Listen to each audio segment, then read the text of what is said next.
Have you ever wondered what it would be like to come face to face with a creature that combined the intelligence of a dolphin, the speed of a cheetah, and the killing power of a great white shark? Well, imagine no more, because such beasts actually roamed our planet for millions of years. They were called dromaeosaurs, but you probably know them by a much more terrifying name: raptors.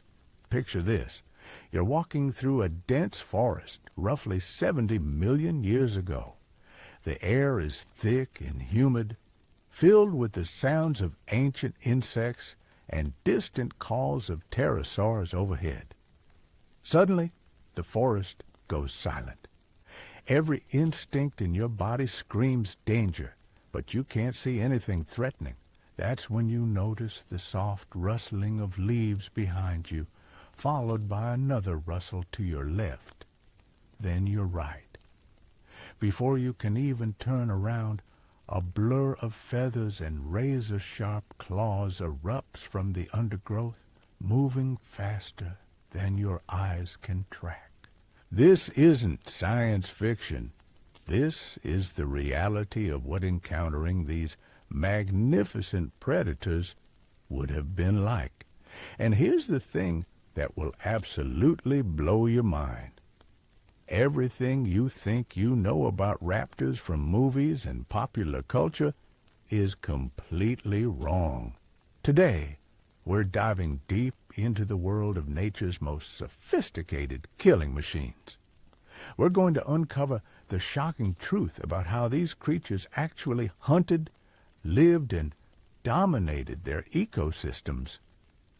We'll explore the incredible diversity of raptor species that existed across the globe, from tiny feathered acrobats no bigger than a chicken to massive apex predators that could take down prey many times their own size.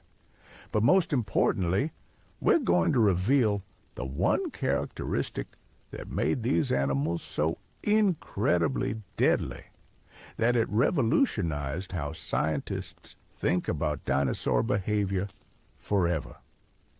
By the end of this journey, you'll understand why paleontologists consider raptors to be among the most important dinosaur discoveries ever made, and why their influence extends far beyond just paleontology. These creatures changed our entire understanding of intelligence, social behavior, and the evolutionary link between dinosaurs and modern birds. But before we get into the incredible hunting techniques and pack behaviors that made raptors legendary, let me share something that might surprise you. The word raptor itself comes from the Latin word meaning to seize or to snatch. And when you see what these animals were capable of, you'll understand why that name is so perfectly fitting. Now, when most people hear the word raptor, they immediately think of Velociraptor, thanks to a certain blockbuster movie franchise. But here's where things get really interesting. The raptors in those movies were actually based on a completely different species called Deinonychus. And even then, Hollywood got almost everything wrong about how these animals looked and behaved. The real Velociraptor was actually about the size of a large turkey, standing roughly 2 feet tall and measuring around 6 feet in length, with most of that being tail. Compare that to the 6-foot-tall monsters depicted in movies, and you can see how dramatically different reality was from fiction. But don't let their smaller size fool you into thinking they were any less dangerous. These creatures were perfectly evolved killing machines, equipped with every tool they needed to be incredibly successful predators. What made raptors so special wasn't just their size or their claws, though those were certainly impressive. It was the combination of features that made them unlike any predator that had ever existed before or since. They possessed lightweight but incredibly strong bones, powerful leg muscles that could propel them at speeds of up to 40 miles per hour, and most remarkably, they had large brains relative to their body size, indicating a level of intelligence that was unprecedented among dinosaurs. But perhaps the most fascinating aspect of raptors is something that scientists only discovered relatively recently. They were covered in feathers, not just simple primitive feathers either, but complex, sophisticated plumage that included everything from downy insulation to elaborate display feathers and even primitive flight feathers on their arms and tails.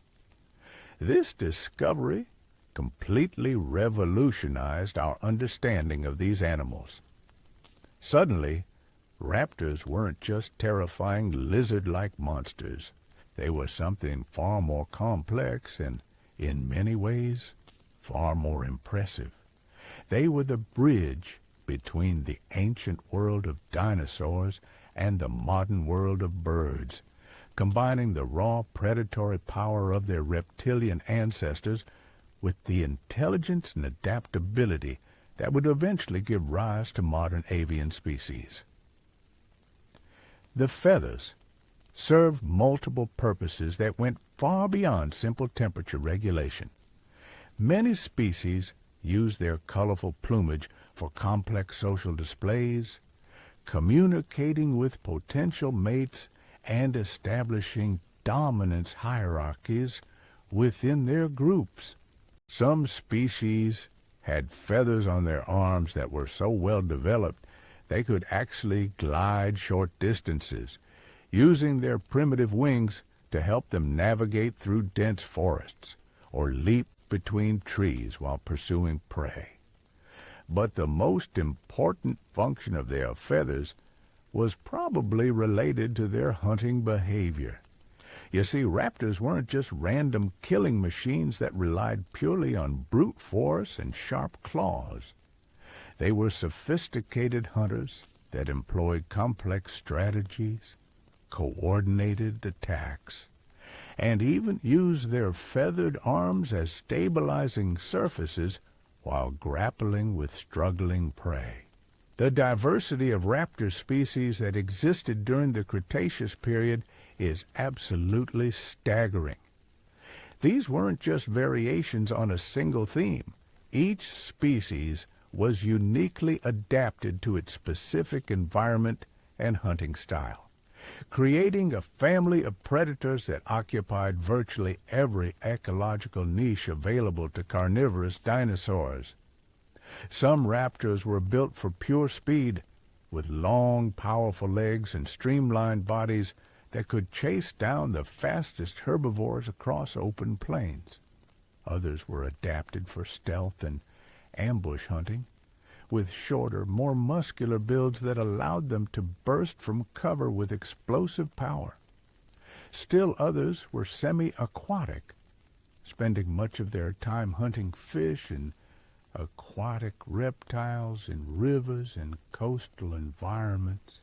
The smallest raptors were no bigger than modern ravens, but they made up for their size with incredible agility and intelligence. These tiny predators could climb trees with ease, using their sharp claws and primitive wings to navigate three-dimensional environments that larger predators couldn't access. They hunted everything from small mammals to juvenile dinosaurs, often working in coordinated groups to take down prey much larger than themselves. At the other end of the spectrum were giants like Utahraptor, massive predators that stood over 10 feet tall and weighed as much as a modern grizzly bear. These behemoths were equipped with sickle claws that could reach nearly 2 feet in length, making them capable of taking down some of the largest herbivorous dinosaurs of their time. But regardless of their size, all raptors shared certain key characteristics that made them incredibly effective hunters. The most famous of these was the enlarged sickle-shaped claw on the second toe of each foot. This wasn't just a simple slashing weapon as many people assume. Recent research has revealed that these claws were actually precision tools designed for gripping and controlling prey, rather than simply cutting them open. When a raptor attacked, it would leap onto its victim and use these specialized claws to maintain its grip while using its powerful jaws and hand claws to inflict the killing blow. The sickle claw acted like a mountaineering crampon, allowing the raptor to stay attached to struggling prey animals that might otherwise shake them off. This hunting technique was incredibly sophisticated and required a level of coordination and intelligence that most people don't associate with dinosaurs. The raptor had to time its leap perfectly, maintain its balance while grappling with a potentially much larger animal, and deliver precise attacks to vital areas while avoiding the defensive weapons of its prey. But what makes this even more impressive is that many raptor species didn't hunt alone.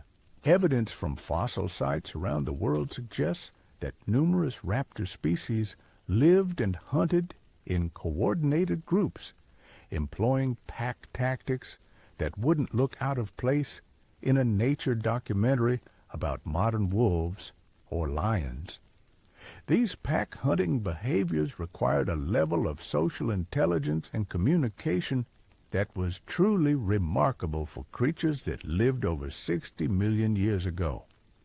Individual raptors had to be able to coordinate their movements with their packmates, communicate silently during stalking sequences, and work together to bring down prey that would be impossible for a single animal to handle. The fossil evidence for this behavior comes from several incredible discoveries, including sites where multiple raptor skeletons have been found associated with the remains of large herbivorous dinosaurs. In some cases, paleontologists have found clear evidence that groups of raptors were working together to attack single prey animals, with different individuals playing different roles in the coordinated assault. Some raptors would act as chasers, using their speed to drive prey toward an ambush point where other pack members were waiting. Others served as blockers, cutting off escape routes and forcing prey animals into disadvantageous positions. The largest and most powerful individuals often delivered the killing blow, while smaller pack members focused on harassment and distraction. This level of behavioral sophistication was unprecedented among dinosaurs and represents one of the earliest examples of complex social hunting in the fossil record. It's a behavior pattern that we see today in some of the most intelligent predators on Earth, and the fact that raptors were employing these techniques over 60 million years ago speaks to their remarkable evolutionary success. The intelligence required for this kind of coordinated hunting extended far beyond just the ability to work together during attacks. Raptors had to be able to recognize and remember individual pack members, establish and maintain social hierarchies, communicate complex information about prey locations and movements, and adapt their strategies based on changing circumstances and the behavior of their targets. Recent studies of raptor brain cases have revealed that these animals possessed enlarged cerebellums, the part of the brain responsible for coordination and balance, as well as expanded areas associated with visual processing and spatial awareness. This neurological hardware gave them the computational power necessary to process the complex three-dimensional information required for their acrobatic hunting style. But intelligence alone wasn't enough to make raptors the dominant predators they became. They also possessed a suite of physical adaptations that made them incredibly effective at their chosen lifestyle. Their lightweight, hollow bones provided strength without sacrificing speed or agility. Their powerful leg muscles could generate tremendous force for jumping and running. Their flexible spines allowed them to twist and turn with remarkable agility while pursuing prey through dense vegetation or complex terrain. Perhaps most importantly, their hands were incredibly sophisticated tools that could be used for everything from grasping prey to climbing trees to manipulating objects in their environment. Unlike the simple paddle-like hands of many other dinosaur groups, raptor hands featured long, flexible fingers tipped with sharp, curved claws that could function almost like primitive tools. This combination of intelligence, physical capability, and social cooperation made raptors incredibly successful predators that dominated their ecosystems for millions of years. They were so successful, in fact, that they evolved into dozens of different species, each perfectly adapted to its particular environment and hunting style. As we continue our exploration of these remarkable creatures, we'll discover how different raptor species adapted to various environments around the world. From the arid deserts of Mongolia to the lush forests of North America to the island chains of ancient Europe, we'll see how some species became semi-aquatic fish hunters, while others specialized in climbing and gliding. We'll uncover the shocking evidence that suggests some raptors may have even been venomous, using chemical weapons in addition to their already formidable physical arsenal. The story of raptors is ultimately the story of evolution at its most creative and impressive, producing creatures that combine the best attributes of multiple animal groups into something entirely new and terrifyingly effective. But to truly understand what made raptors so extraordinary, we need to travel back in time to some of the most remarkable fossil discoveries ever made. These aren't just random bones scattered in the dirt. These are complete, articulated skeletons that tell stories of life and death from millions of years ago, frozen in time like ancient photographs. All right. One of the most incredible discoveries happened in the wind-swept badlands of Montana, where paleontologists uncovered something that would change everything we thought we knew about raptor behavior.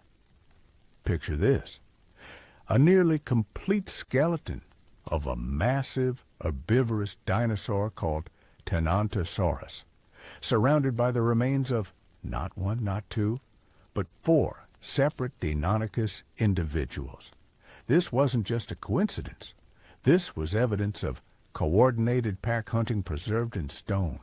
The positioning of the skeletons tells a story that's almost cinematic in its drama. The Deinonychus, a plant eater roughly the size of a modern rhinoceros, had clearly been overwhelmed by multiple attackers. Bite marks on its bones showed where raptor teeth had found their mark, while the positioning of the raptor skeletons suggested they had died in the struggle, possibly crushed by their massive victims' death throes, or killed by defensive kicks from its powerful hind legs. This discovery was groundbreaking because it provided the first concrete evidence that some raptors weren't solitary hunters, as many dinosaurs were assumed to be, but sophisticated pack predators capable of taking down animals many times their own size through coordinated teamwork. It was like finding evidence of ancient wolf packs. But these wolves had razor-sharp claws, powerful jaws filled with serrated teeth, and the intelligence to plan complex hunting strategies. But that's just one example of how the fossil record has revealed the true nature of these incredible predators. Another discovery that absolutely revolutionized our understanding of raptors came from the Gobi Desert of Mongolia, where scientists found something they initially couldn't believe: a raptor skeleton locked in eternal combat with its intended prey. The fossil, known as the fighting dinosaurs, shows a Velociraptor with its killing claw embedded in the neck of a Protoceratops, a sheep-sized herbivore with a distinctive bony frill. The Protoceratops, meanwhile, had clamped its powerful beak down on the raptor's right arm, trapping its attacker in a deadly embrace. Both animals died in this position, likely buried by a sudden sandstorm that preserved their final moment of struggle for eternity. This fossil is remarkable not just for its dramatic preservation, but for what it reveals about raptor hunting techniques.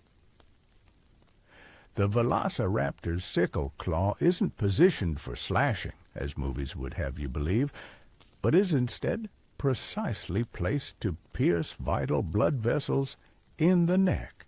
This suggests that raptors were surgical in their killing methods, using their famous claws not as crude slashing weapons, but as precision instruments designed to cause rapid blood loss and incapacitate their prey. The fighting dinosaurs fossil also reveals something else fascinating about raptor anatomy. The Velociraptor's left arm is positioned in a way that suggests it was using its feathered limbs to maintain balance and control during the attack. This supports the theory that raptor arms, with their primitive wing-like feathers, weren't just evolutionary leftovers, but active tools used in hunting and prey manipulation. Speaking of feathers, this brings us to one of the most mind-blowing discoveries in recent paleontological history. For decades, scientists had suspected that raptors might have had some form of primitive feathers, but it wasn't until 2007 that conclusive proof was discovered. Researchers examining a Velociraptor arm bone noticed something extraordinary. Tiny bumps along the bone that were identical to the quill knobs found in modern birds. These quill knobs are attachment points for flight feathers, and their presence on a Velociraptor skeleton meant that these predators definitely had well-developed feathers on their arms. But this was just the beginning. Further discoveries revealed that raptors weren't just lightly feathered, but were covered in complex plumage that rivaled anything seen in modern birds. Some specimens have been found with evidence of iridescent feathers that would have shimmered with metallic colors in sunlight. Others show signs of elaborate tail fans and arm feathers that could be spread for display or folded against the body for streamlined movement. The most remarkable specimens even preserve evidence of down-like insulation covering the entire body, suggesting that raptors were warm-blooded creatures capable of regulating their own body temperature. This feathered revelation completely transformed how we visualize these ancient predators. Gone was the image of scaly, lizard-like monsters. In their place emerged creatures that were essentially ground-dwelling birds with teeth and killing claws. They would have been beautiful, terrible, and utterly alien to anything alive today. But the feathers weren't just for show. Recent research has revealed that different raptor species use their plumage for various specialized purposes that went far beyond simple insulation or display. Some species had asymmetrical flight feathers on their arms that were sophisticated enough to provide lift and control during gliding. These raptors could leap from high places and glide significant distances, using their primitive wings to extend their jumping range or make controlled landings after launching themselves at prey.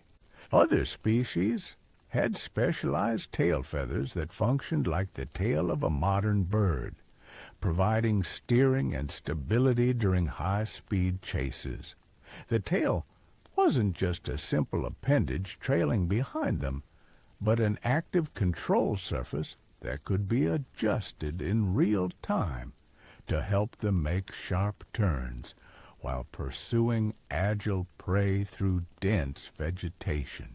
Perhaps most remarkably, some raptors had feathers that were specifically adapted for underwater use. These semi-aquatic species had developed waterproof plumage and paddle-like tail fans that helped them swim and dive in pursuit of fish and aquatic reptiles. They represent some of the only known non-avian dinosaurs to have evolved specialized adaptations for life in aquatic environments. The discovery of these aquatic raptors, including species like Utahraptor from Mongolia, revealed just how incredibly diverse this group of predators had become. Utahraptor looked almost nothing like the typical raptor we might imagine. It had a long, flexible neck, like a swan, small flipper-like arms, and a streamlined body perfectly designed for swimming.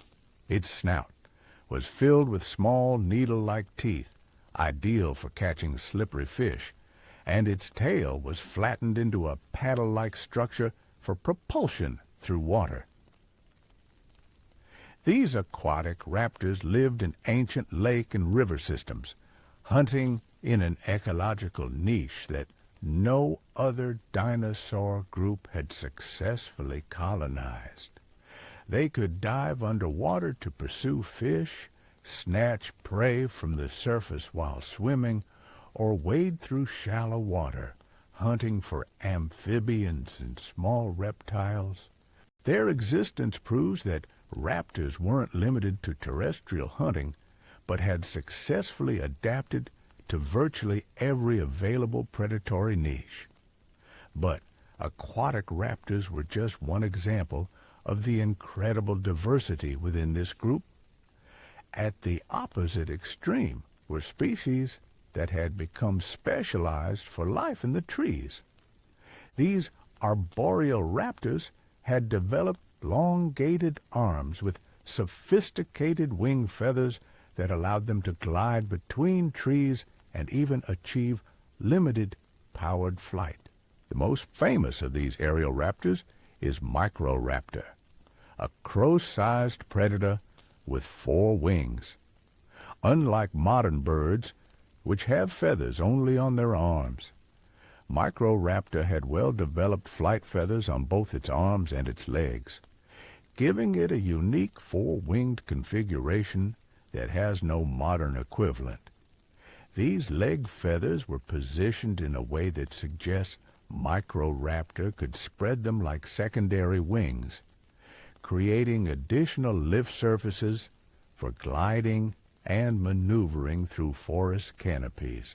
Recent studies using wind tunnel tests and computer modeling have revealed that Microraptor was capable of true gliding flight, able to travel significant distances between trees while maintaining altitude and control. Its flight style would have been unlike anything seen in modern birds, more similar to a flying squirrel, but with active control surfaces that could be adjusted for precise maneuvering. These gliding raptors occupied a completely different ecological niche from their ground-dwelling relatives. They hunted small mammals, birds, and insects in the forest canopy, using their aerial abilities to access prey that terrestrial predators couldn't reach. Their small size and light build made them incredibly agile in three-dimensional environments, able to chase prey through dense branches and make controlled landings on narrow perches. The existence of both aquatic and aerial raptors demonstrates something remarkable about this group of dinosaurs. They were incredibly adaptable and innovative, constantly evolving new solutions to the challenges of predatory life. This adaptability was driven by their intelligence, which allowed them to exploit new opportunities and develop novel hunting strategies as they encountered different environments and prey species. But perhaps the most shocking discovery about raptor diversity came from recent research suggesting that some species may have been venomous. In 2009, scientists examining the skull of Deinonychus, a small feathered raptor from China, noticed something extraordinary about its teeth. The upper jaw contained long grooved fangs that were remarkably similar to the venom delivery system seen in modern venomous snakes. The grooves in these teeth appeared to be perfectly positioned to channel venom from glands in the skull to the tips of the fangs, where it could be injected into prey during a bite. If this interpretation is correct, it would make Deinonychus the first known venomous dinosaur, a predator that combined traditional raptor hunting techniques with chemical warfare. The idea of venomous raptors is still controversial among scientists, with some researchers arguing that the grooved teeth could have served other purposes. But the possibility remains tantalizing, especially given how sophisticated raptor hunting strategies had become. Adding venom to their arsenal would have made these predators even more deadly, allowing them to subdue prey quickly and efficiently without the risk of injury from prolonged struggles. Whether or not some raptors were venomous, there's no doubt that they had evolved into the most sophisticated and diverse group of predatory dinosaurs ever to exist. From tiny gliding hunters no bigger than pigeons to massive pack hunting giants the size of bears, from aquatic fish catchers to potentially venomous ambush predators, raptors had successfully colonized virtually every predatory niche available in their ancient world. This incredible diversity was made possible by the same traits that made all raptors successful: intelligence, adaptability, and a body plan that was perfectly suited for active predation. Their lightweight but strong bones, powerful muscles, sophisticated sensory systems, and complex feathers provided the foundation for endless evolutionary experimentation. As we delve deeper into the world of these remarkable creatures, we'll discover how their success wasn't just limited to their own time period, but extended far beyond their extinction to influence the evolution of modern birds and our understanding of intelligence, behavior, and adaptation in the natural world. The story of raptors is ultimately a story about the power of innovation and adaptation in evolution. These weren't just successful predators.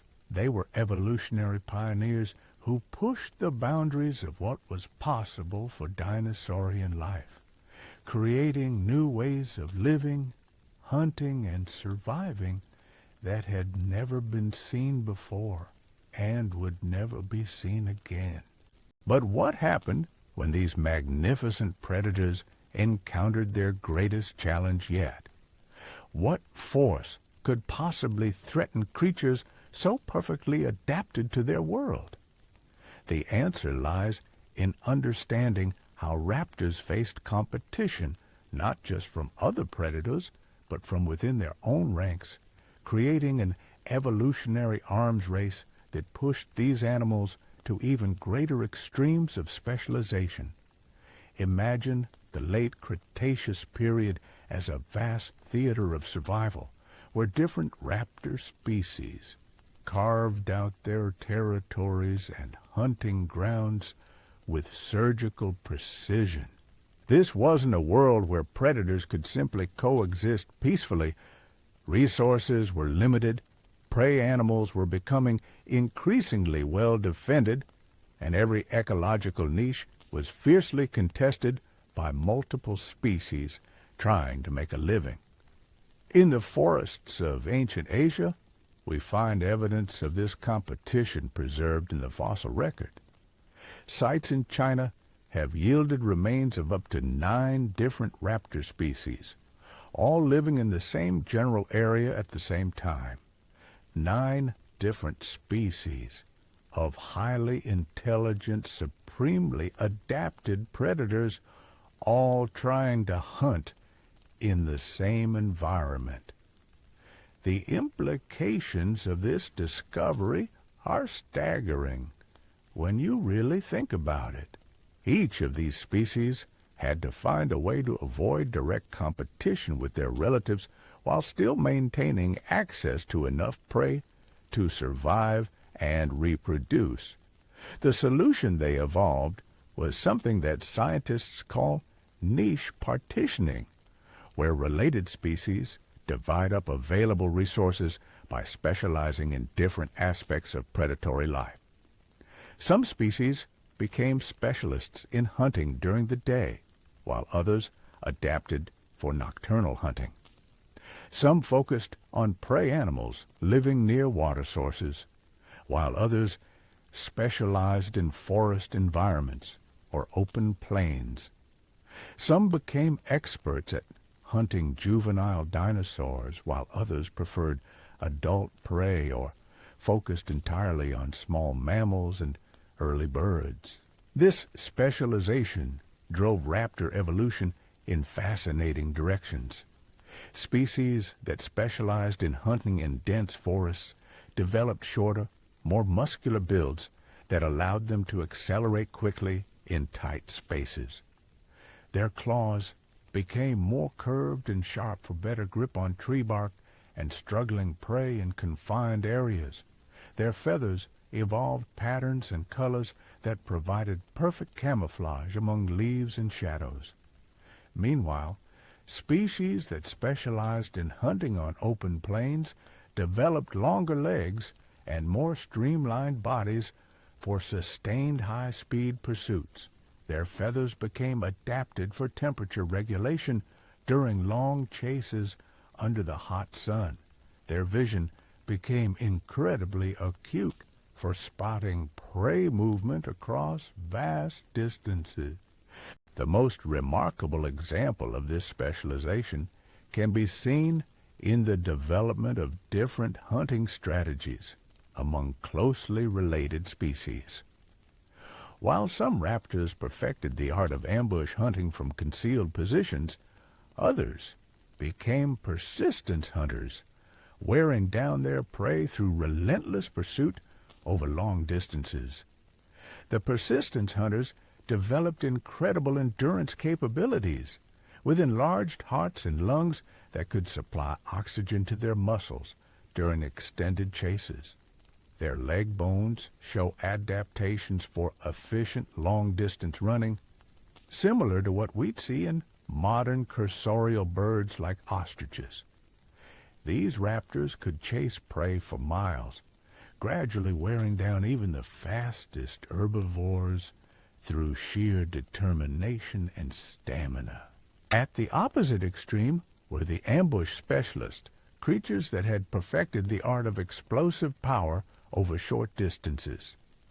These raptors developed incredibly strong leg muscles, capable of generating tremendous force for lightning-fast attacks. Their hunting strategy relied on perfect timing and positioning, striking with such speed and power that prey had no chance to escape or defend themselves. But perhaps the most sophisticated hunters were those that combined multiple strategies into complex, coordinated attacks.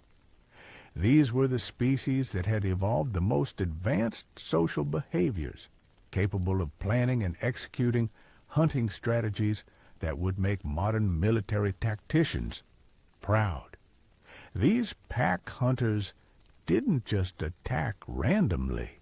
They employed sophisticated strategies that required individual roles, precise timing, and seamless coordination between multiple animals. Some individuals would serve as scouts, using their keen senses to locate and track potential prey.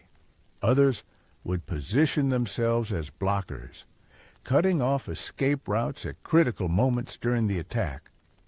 Still others specialized as drivers, using their speed and agility to force prey animals into predetermined ambush zones. The level of communication required for these coordinated hunts was remarkable.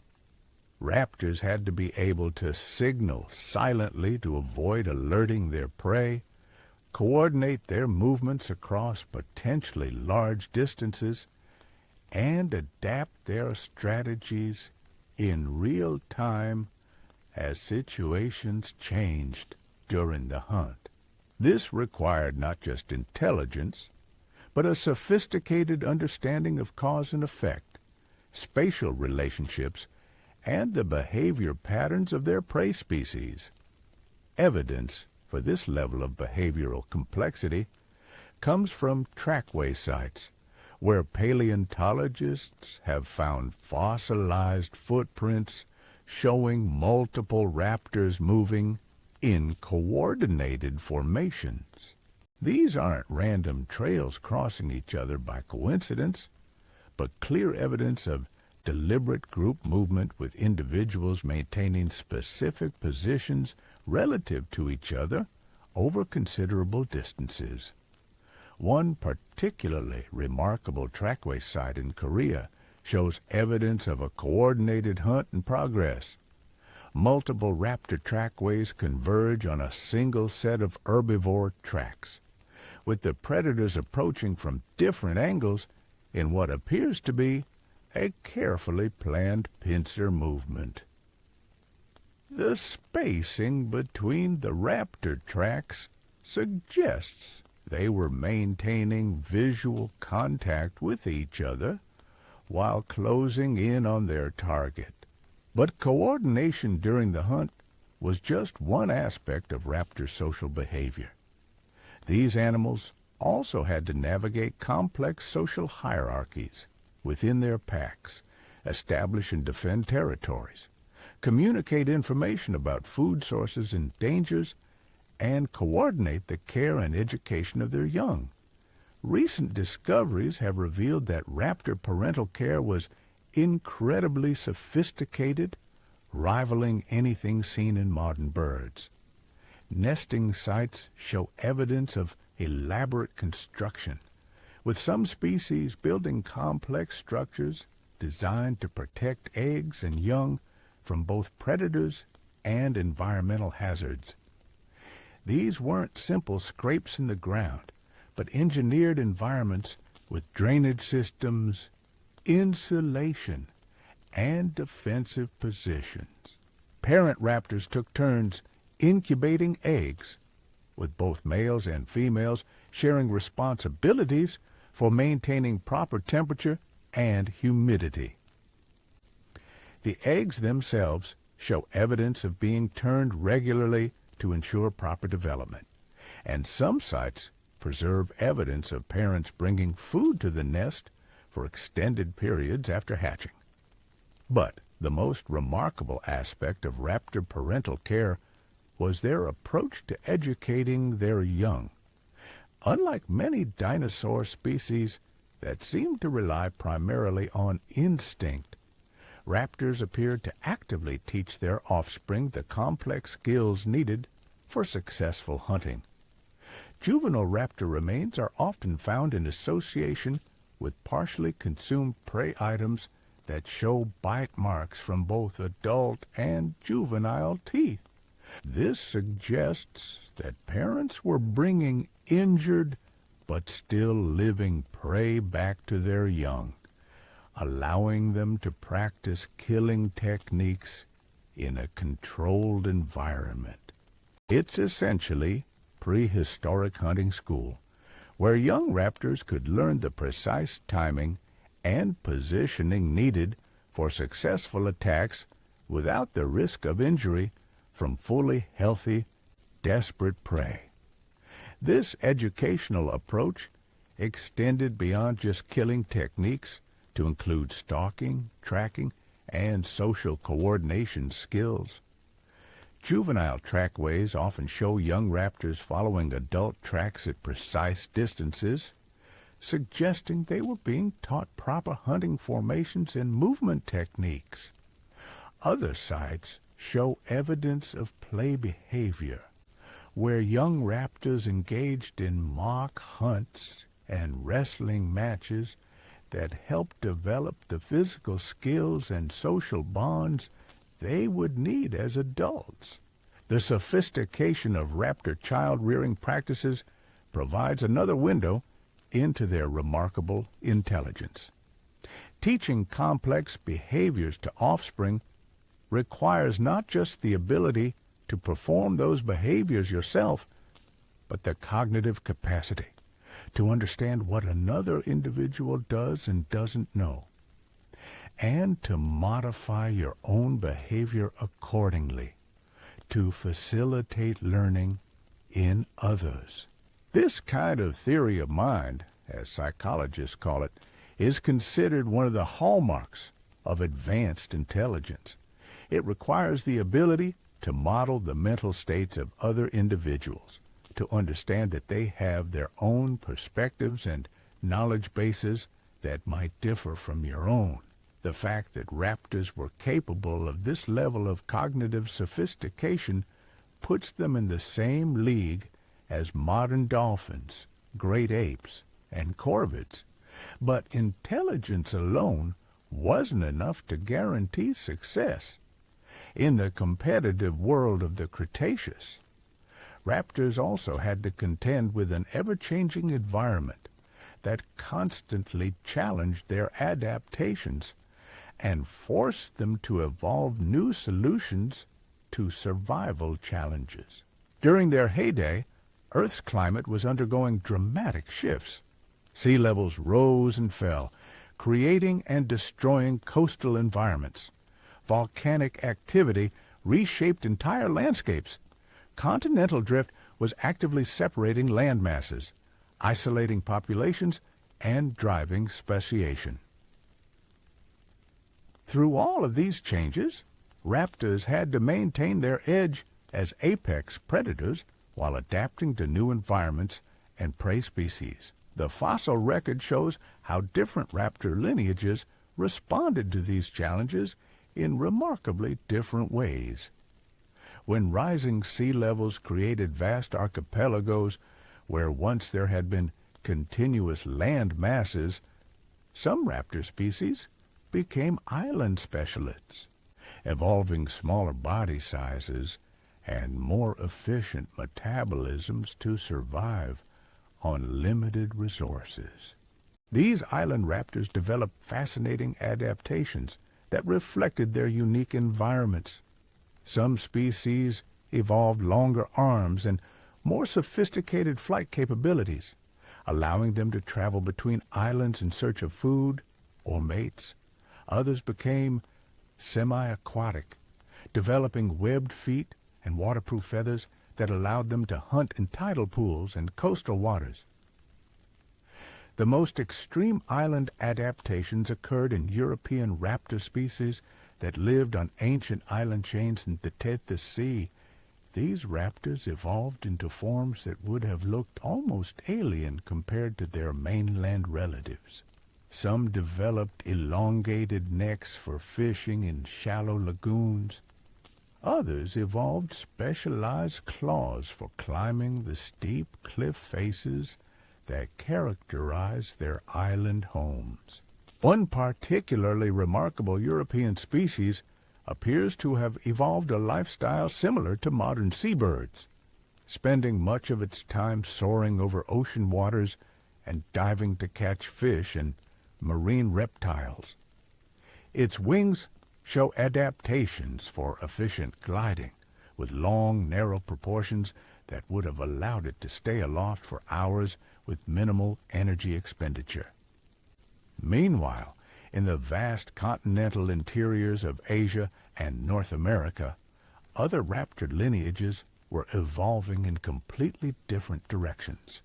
The wide-open spaces and massive herds of herbivorous dinosaurs created opportunities for raptors to become larger and more powerful than ever before. These continental giants developed hunting strategies that would have been impossible for their smaller relatives.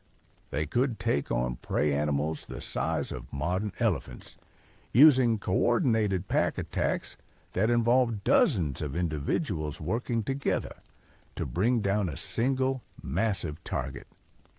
The logistics of organizing such large-scale hunts required levels of social organization and communication that pushed raptor intelligence to its absolute limits. Fossil evidence from Mongolia shows sites where the remains of enormous herbivorous dinosaurs are surrounded by the bones of 20 or more individual raptors. These mass kill sites suggest coordinated attacks on a scale that dwarfs anything seen in modern predators. Imagine a pack of wolves, but instead of 6 or 8 individuals, there are 30 or 40, each one equipped with razor-sharp claws and the intelligence to coordinate complex tactical maneuvers. The success of these megapacks created its own challenges. Coordinating the actions of such large groups required new forms of social organization and hierarchy. Evidence suggests that some raptor species developed complex ranking systems, with different individuals playing specialized roles based on their size, age, and experience. The largest and most experienced individuals likely served as pack leaders, making strategic decisions about when and how to attack. Medium-sized adults probably formed the core hunting force, doing most of the actual work of bringing down prey. Younger adults might have served as scouts and flankers, using their speed and agility to control prey movement. Even juveniles had roles to play, possibly serving as lookouts or helping to drive prey toward the main attack force. Managing these complex social structures required sophisticated communication systems that went far beyond simple vocalizations. Raptors likely used a combination of sounds, visual displays, chemical signals, and even tactile communication to coordinate their activities and maintain group cohesion. Their feathers played a crucial role in this communication system. Different species evolved elaborate plumage patterns that could convey information about individual identity, social status, emotional state, and behavioral intentions. Some species had feathers that could change position or orientation to send specific signals, similar to how modern birds use crest feathers or tail displays. The discovery of fossilized skin impressions showing detailed feather patterns has revealed that some raptors had incredibly complex plumage that would have been visible from considerable distances. These weren't just random color patterns, but sophisticated visual communication systems that allowed individuals to recognize pack members, assess the intentions of potential rivals, and coordinate group activities without making sounds that might alert prey. But the most remarkable communication innovation developed by some raptor species was their use of tools and environmental manipulation to enhance their hunting effectiveness.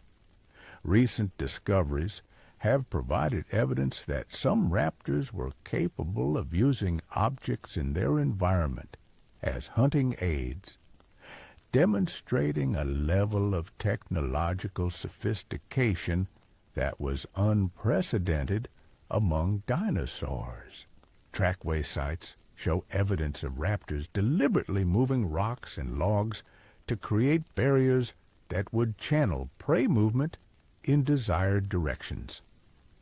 Other sites preserve evidence of what appear to be deliberately constructed pitfall traps, where raptors had modified natural depressions to create hunting blinds or prey capture devices. Perhaps most remarkably, some sites show evidence of raptors using fire as a hunting tool. Areas of ancient grassland show burn patterns that appear to have been deliberately set to drive herds of herbivorous dinosaurs toward waiting ambush points. The precision and coordination required for this kind of environmental manipulation suggests that some raptor species had developed a primitive form of landscape management that wouldn't look out of place in modern human hunting cultures. This tool use and environmental manipulation represents the absolute pinnacle of raptor cognitive evolution. It demonstrates that these animals weren't just reacting to their environment, but actively modifying it to suit their needs. This kind of forward planning and environmental engineering requires abstract thinking abilities that approach the complexity of modern human cognition. The implications of these discoveries extend far beyond just understanding raptor behavior. They suggest that advanced intelligence and technological sophistication aren't unique to mammals or birds, but can evolve in any lineage given the right evolutionary pressures and opportunities. Raptors had essentially developed their own technological culture, complete with learned behaviors, social traditions, and environmental engineering techniques that were passed down from generation to generation. This technological sophistication may have been one of the key factors that allowed raptors to dominate their ecosystems for so long. While other predator groups relied primarily on physical adaptations and instinctive behaviors, raptors had developed the ability to solve new problems through innovation and cultural learning.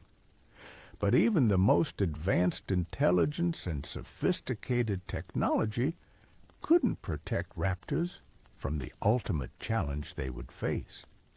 The very success that had made them masters of their world would eventually contribute to their downfall as changing environmental conditions and new competitors began to challenge their dominance in ways they had never encountered before. As we continue to uncover the secrets of these remarkable predators, we're beginning to understand that their story is more than just a tale of evolutionary success.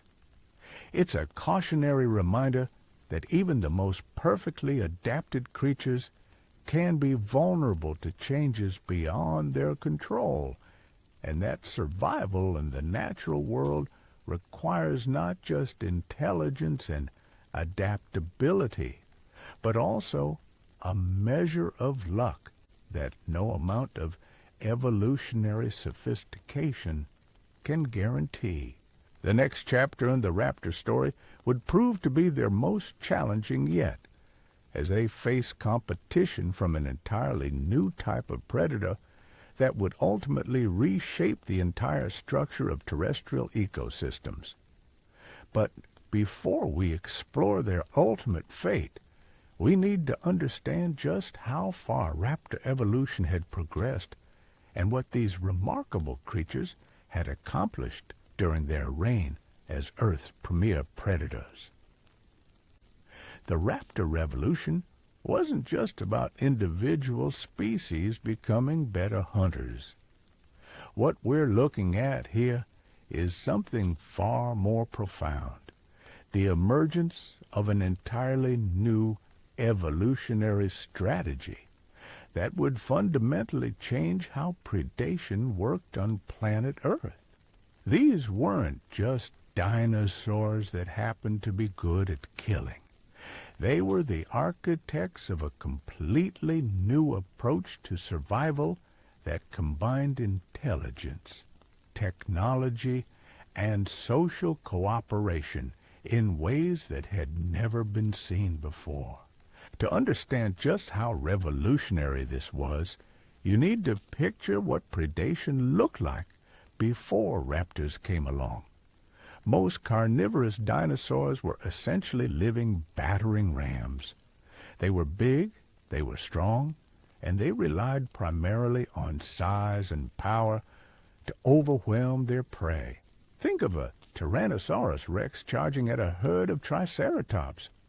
It's an impressive display of raw force, but it's also incredibly wasteful and dangerous. Every hunt was a massive expenditure of energy with no guarantee of success, and every attack carried the risk of serious injury. Raptors changed all of that by introducing something that seems obvious in hindsight, but was absolutely revolutionary at the time: efficiency. Instead of relying on brute force, they developed precision. Instead of individual heroics, they perfected teamwork. Instead of instinctive responses, they employed strategic thinking. They essentially invented modern predation 60 million years before mammals figured it out. But here's where the story gets really fascinating. The success of raptors created what scientists call an evolutionary feedback loop. As they became better hunters, their prey species were forced to develop better defenses. And as prey species became harder to catch, raptors had to become even more sophisticated in response. This arms race drove both predator and prey evolution at an incredible pace, creating some of the most remarkable adaptations ever seen in the fossil record.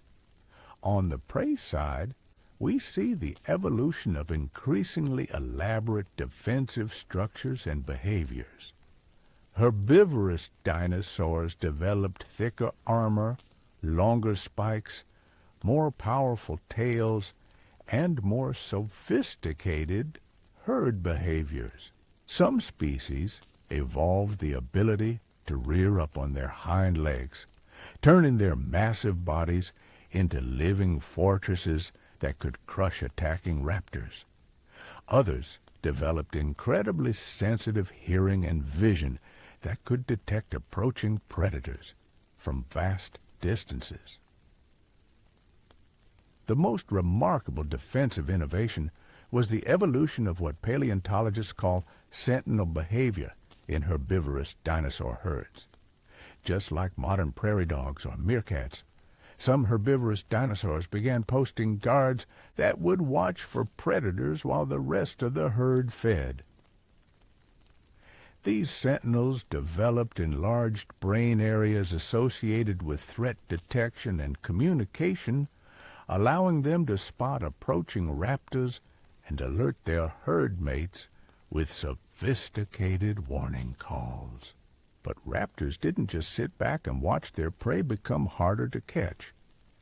They responded with innovations of their own that pushed their already impressive capabilities to even greater extremes. Some species developed what can only be described as counter-surveillance techniques, learning to approach prey herds from downwind, using terrain features to mask their approach, and even coordinating their attacks to take advantage of weather conditions that would hide their presence. The most sophisticated raptor species began employing what military strategists would recognize as psychological warfare. They would deliberately reveal themselves to prey herds at a distance, causing panic and confusion that could be exploited during the actual attack. Some fossil sites preserve evidence of raptors conducting what appear to be false attacks, approaching prey herds aggressively but breaking off before making contact.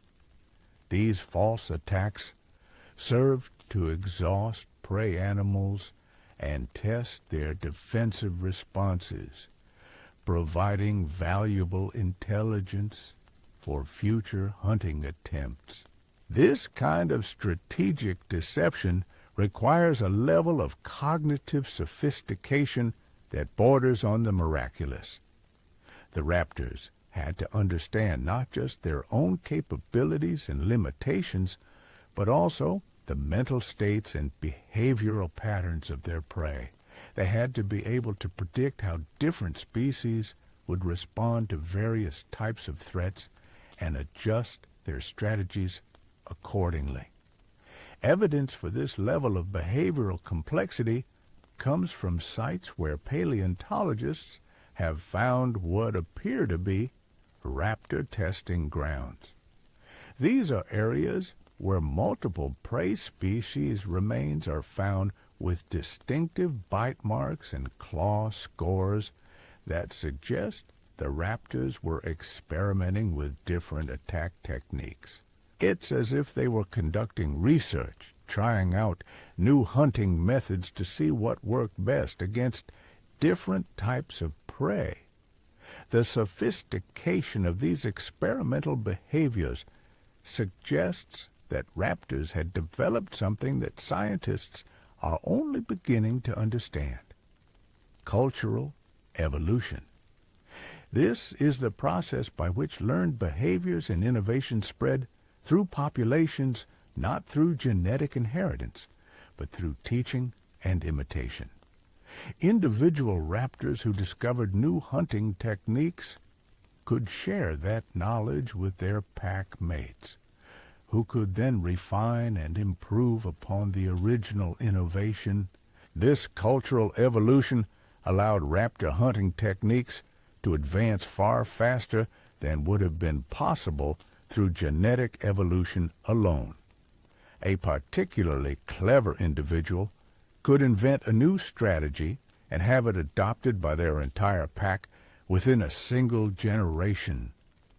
Those innovations could then spread to other packs through various forms of social learning, creating waves of behavioral change that swept through entire regional populations. The fossil record provides tantalizing glimpses of this cultural evolution in action. Sites from different time periods show clear changes in hunting patterns and prey selection that happen too quickly to be explained by genetic evolution. These behavioral shifts represent the spread of new hunting traditions through raptor populations, creating regional differences in hunting styles that persisted for thousands of years. Some regions developed traditions of specialized pack hunting techniques that were perfectly adapted to local prey species and environmental conditions. Other areas saw the emergence of raptor cultures that emphasized individual hunting prowess and complex territorial behaviors. Still others developed hybrid approaches that combined elements of both strategies depending on seasonal conditions and prey availability. But perhaps the most remarkable aspect of raptor cultural evolution was its impact on their physical development. As different populations developed different hunting traditions, they began to evolve physical adaptations that supported their cultural practices. This is something that scientists call gene-culture coevolution, where genetic and cultural changes reinforce each other in an accelerating spiral of adaptation. Raptor populations that specialized in long-distance pursuit hunting evolved longer legs, larger hearts, and more efficient respiratory systems. Groups that focused on ambush hunting developed more powerful jumping muscles and enhanced sensory capabilities. Populations that emphasized pack coordination evolved larger brains with expanded areas devoted to social cognition and communication. The most extreme example of this gene-culture coevolution can be seen in raptor species that developed specialized roles within their packs. Some individuals evolved to become scouts with enhanced vision and hearing that made them incredibly effective at detecting prey and threats. Others became specialized killers with enlarged claws and jaw muscles that made them devastatingly effective in close combat. Still others evolved to become coordinators with enlarged brain areas that gave them superior spatial reasoning and tactical thinking abilities. This level of specialization within species was unprecedented in dinosaur evolution and represents one of the closest parallels to human social organization seen anywhere in the prehistoric world. Just as human societies benefit from having individuals who specialize in different skills and occupations, raptor packs became incredibly efficient by having members who were perfectly adapted for specific roles within the group's hunting strategy. The success of this specialized approach can be seen in the fossil record, where sites from the peak of raptor diversity show evidence of hunting success rates that would be impressive even by modern predator standards. Some mass kill sites suggest that certain raptor packs were able to successfully hunt large prey animals with success rates approaching 90%, far higher than any modern predator achieves on a consistent basis. This incredible efficiency allowed raptor populations to grow to sizes that would have been impossible for less sophisticated predators. Some fossil sites suggest that certain areas supported raptor populations with densities comparable to modern wolf or lion populations, despite the fact that individual raptors were much larger than these modern predators. High population densities created their own challenges and opportunities for raptor evolution. Competition between different packs became increasingly intense, driving the evolution of even more sophisticated territorial behaviors and conflict resolution strategies. Some species developed elaborate dominance displays and ritualized combat behaviors that allowed them to establish territorial boundaries without the risk of injury from actual fighting. The most remarkable territorial innovations involved the use of environmental modifications as boundary markers and defensive structures. Some raptor populations began creating elaborate earthworks, digging channels, and building mounds that served both to mark their territory and to create tactical advantages during conflicts with rival packs. These constructions required coordinated effort from multiple individuals over extended periods, representing a level of cooperative behavior that approached the complexity of modern social mammals. But the ultimate expression of raptor territorial behavior was the development of what can only be described as fortress construction.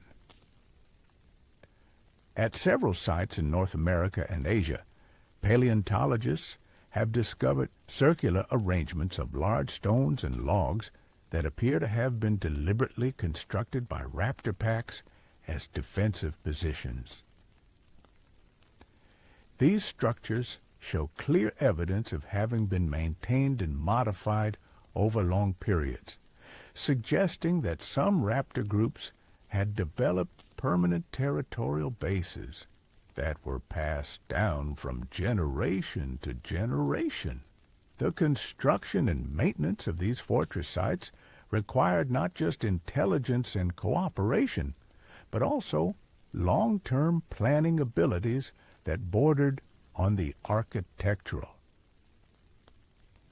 The raptors had to select appropriate sites, gather and transport construction materials, organize work parties, and coordinate defensive strategies.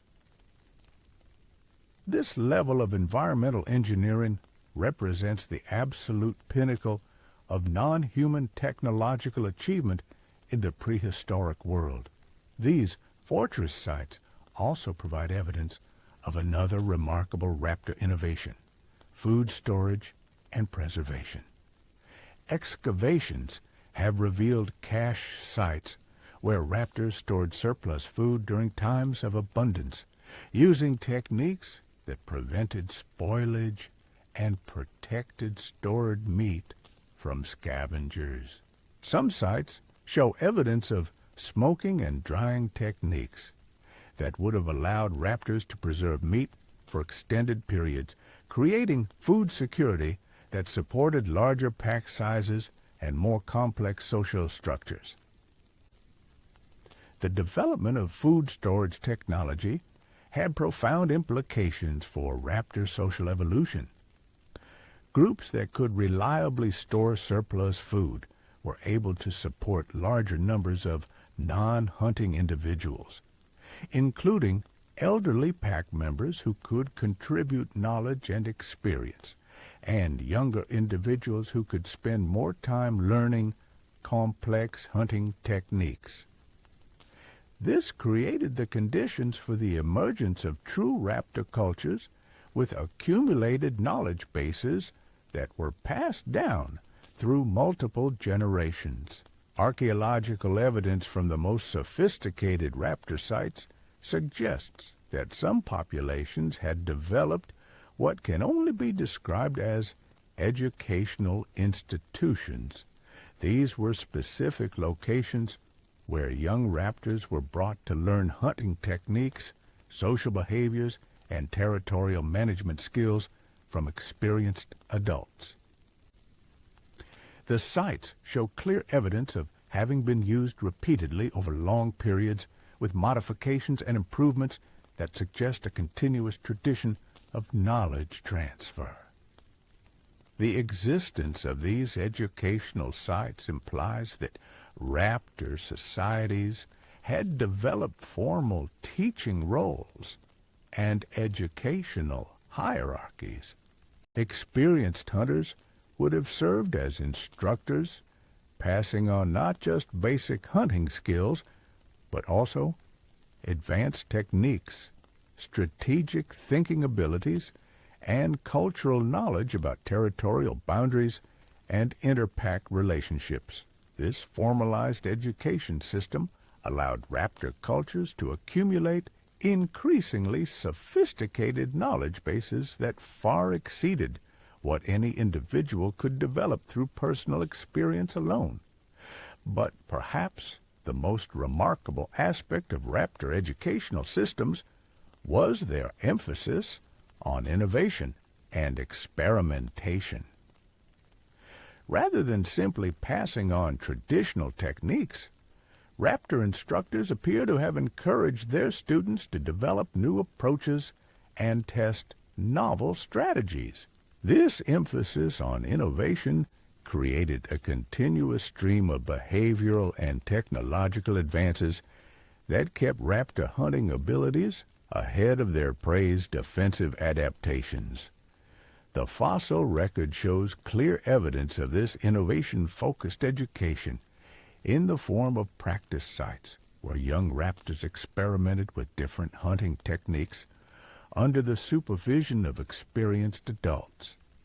These sites preserve evidence of failed experiments and abandoned approaches alongside successful innovations, providing a remarkable window into the trial and error process that drove raptor cultural evolution.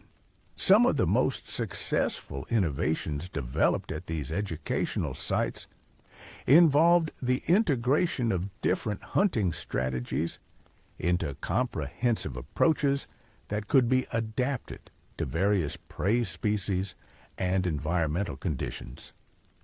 Young raptors learned not just individual techniques, but entire systems of strategic thinking that allowed them to analyze new situations and develop appropriate responses. This systematic approach to strategic thinking gave raptors an enormous advantage over other predator groups that relied primarily on instinctive behaviors.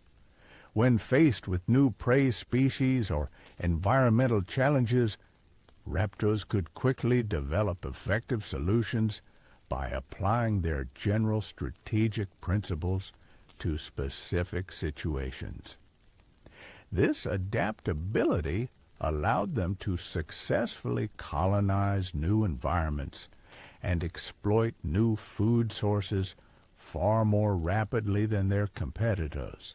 The success of raptor educational systems can be seen in the speed with which new hunting innovations spread through regional populations. Techniques that were developed at individual educational sites could spread to other locations within just a few generations, creating waves of behavioral change that swept across entire continents. This rapid cultural evolution gave raptors the ability to adapt to changing conditions faster than any other dinosaur group.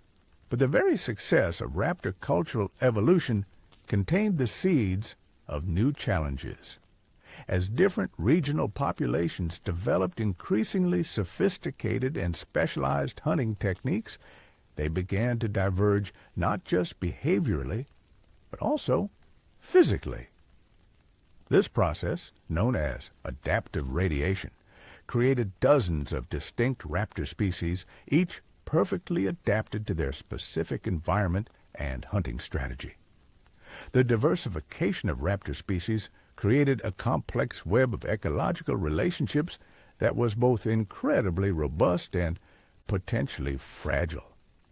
Different species had evolved to exploit different aspects of their shared environment, creating an intricate balance that maximized overall predator efficiency while minimizing direct competition between related species.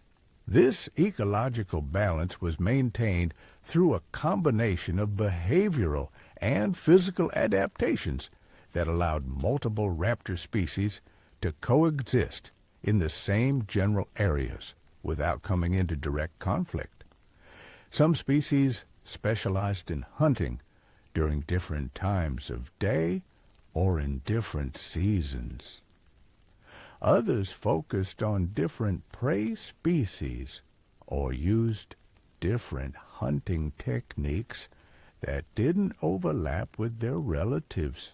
The most sophisticated coexistence strategies involved the development of interspecies communication systems that allowed different raptor species to coordinate their activities and avoid conflicts. Fossil sites show evidence of what appear to be mixed species hunting groups, where different raptor species work together to take down large prey animals that would have been impossible for any single species to handle alone.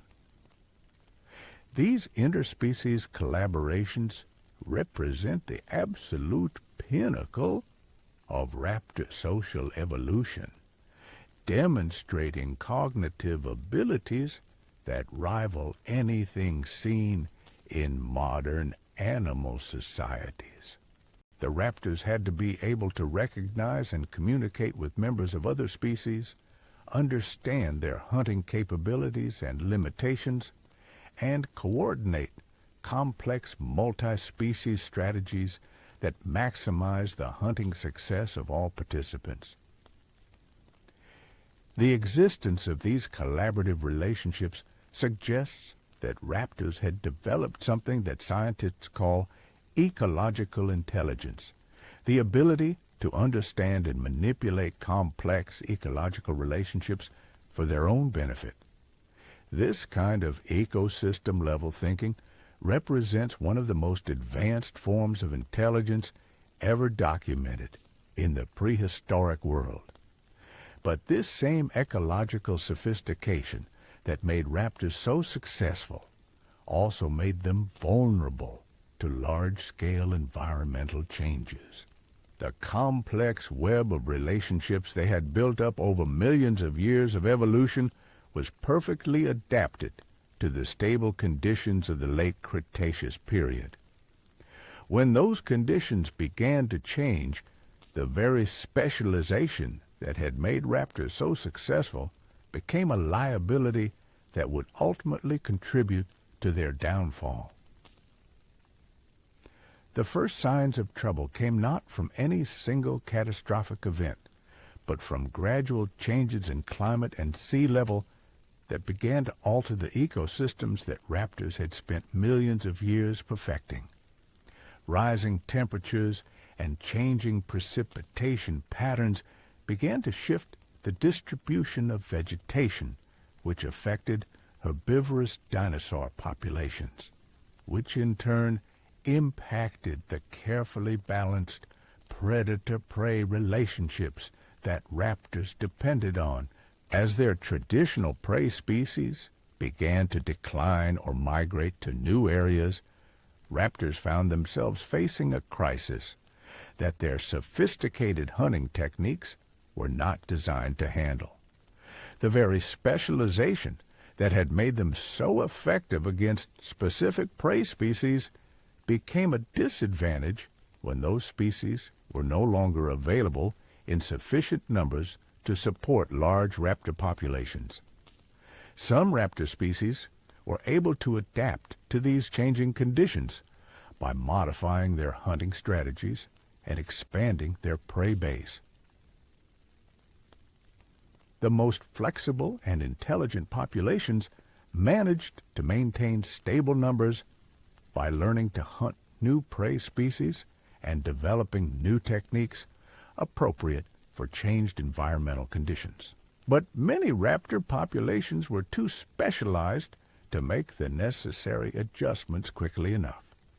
Species that had evolved highly specific hunting techniques for particular prey animals found themselves unable to compete effectively when their traditional targets became scarce.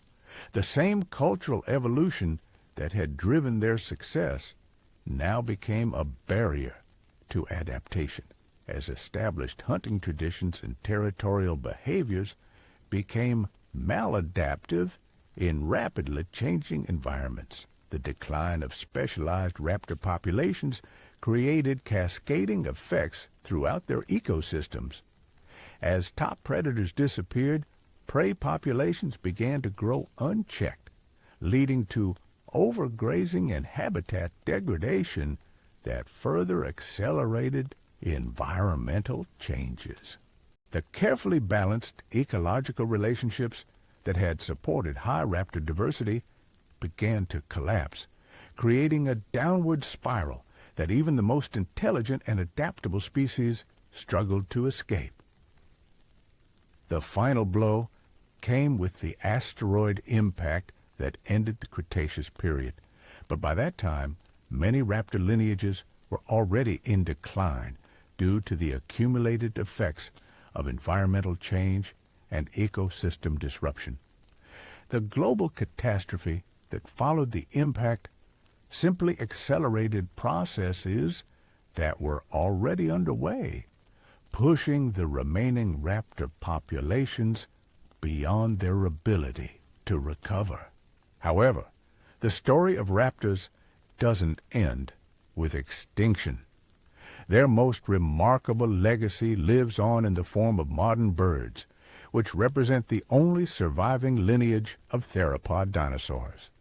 The intelligence, social behaviors, and sophisticated hunting techniques that made raptors so successful can still be seen today in corvids, raptorial birds, and other highly intelligent avian species. Modern birds inherited not just the physical characteristics of their raptor ancestors, but also many of their behavioral and cognitive abilities. The tool use seen in crows and ravens, the cooperative hunting of Harris hawks, the complex social structures of many parrot species, and the remarkable problem-solving abilities of various bird groups all represent evolutionary echoes of the sophisticated behaviors that made raptors the most successful predators of their time. In many ways, studying raptors gives us a window into what intelligence looks like when it evolves along a completely different pathway from mammalian cognition. These were creatures that developed advanced reasoning abilities, cultural traditions, and technological innovations without ever developing the specific neural structures that support intelligence in mammals. This suggests that intelligence itself is not tied to any particular type of brain structure, but represents a general solution to the challenges of survival that can emerge in any lineage given the right evolutionary pressures and opportunities. The success of raptors demonstrates that there are multiple pathways to advanced cognition, and that the particular form intelligence takes depends as much on evolutionary history and environmental context as it does on absolute cognitive capability. Understanding raptor intelligence also provides important insights into the evolution of human cognition and behavior. Many of the same selective pressures that drove raptor evolution, including the need for cooperative hunting, territorial defense, and cultural learning, also played important roles in human evolutionary history. By studying how these pressures shaped raptor behavior and cognition, we can better understand the evolutionary forces that made our own species so successful. The story of raptors is ultimately a story about the power and limitations of intelligence as an evolutionary strategy. These remarkable creatures achieved levels of behavioral and technological sophistication that wouldn't be seen again until the emergence of modern humans. But their very success made them vulnerable to environmental changes that simpler, less specialized creatures were able to survive.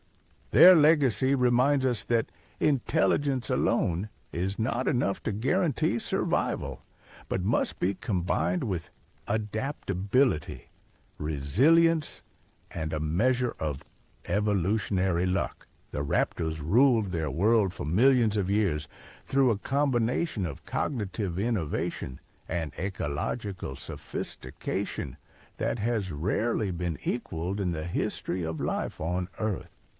But in the end, they fell victim to the same forces of change that have shaped the destiny of every species that has ever lived.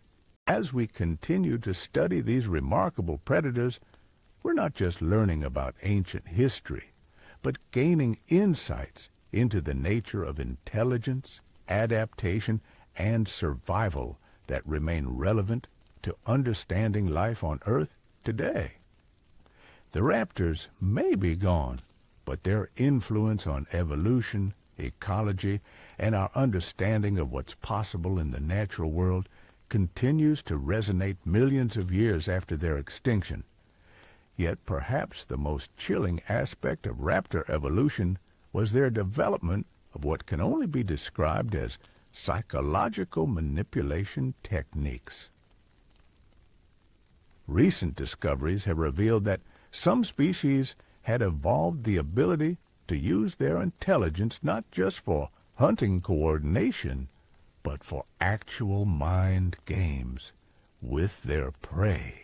Fossil evidence from several sites shows patterns of behavior that suggest certain raptor species were capable of learned helplessness conditioning.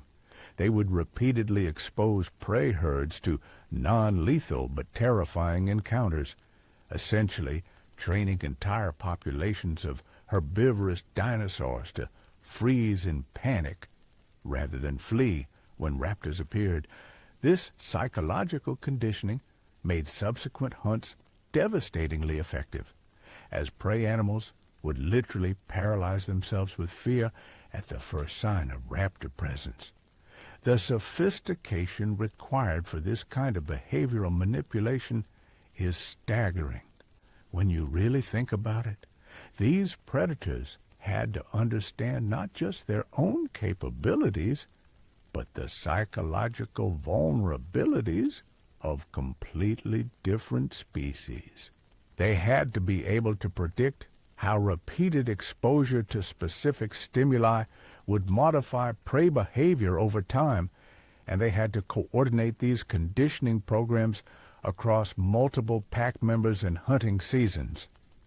Evidence for this psychological warfare comes from bone bed sites, where paleontologists have found the remains of herbivorous dinosaurs that show no signs of physical trauma, yet died in positions that suggest they were completely motionless when the raptors arrived. These animals weren't killed by claws or teeth, but apparently died of shock or heart failure brought on by extreme terror. The raptors had literally scared their prey to death. But the psychological manipulation didn't stop with prey animals. Some raptor species appear to have developed equally sophisticated techniques for dealing with competing predators. Rather than engaging in direct physical confrontations that could result in injury, these intelligent hunters learn to exploit the behavioral patterns and psychological weaknesses of other carnivorous dinosaurs.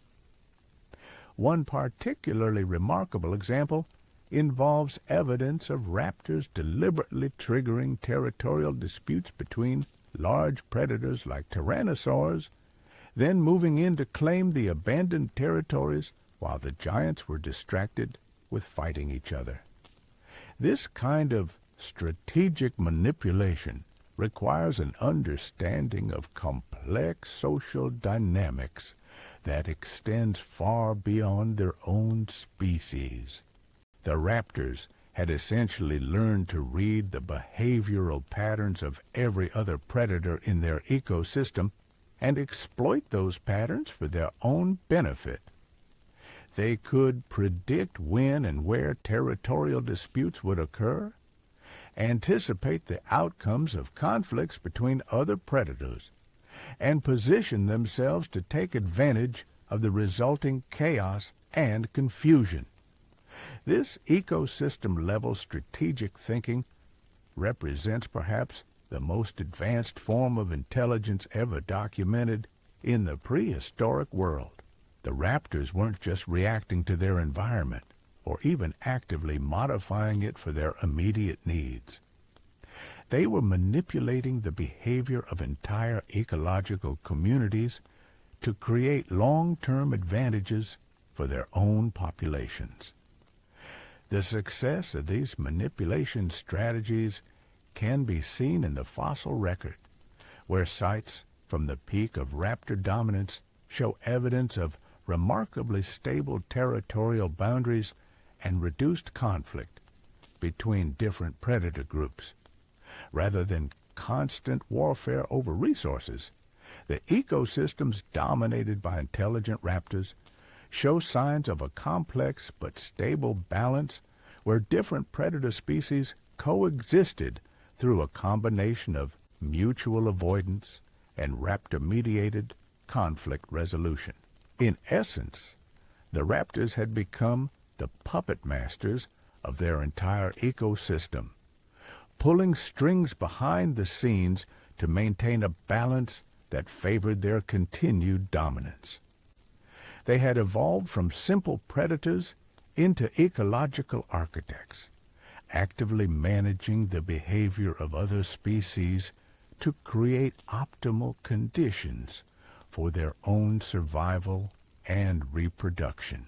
This level of environmental control required not just intelligence, but also remarkable self-restraint and long-term planning abilities. The raptors had to resist the immediate gratification of maximum exploitation in favor of sustainable management strategies that would provide benefits over multiple generations. They had to understand that their long-term success depended on maintaining healthy populations of both prey and competing predators.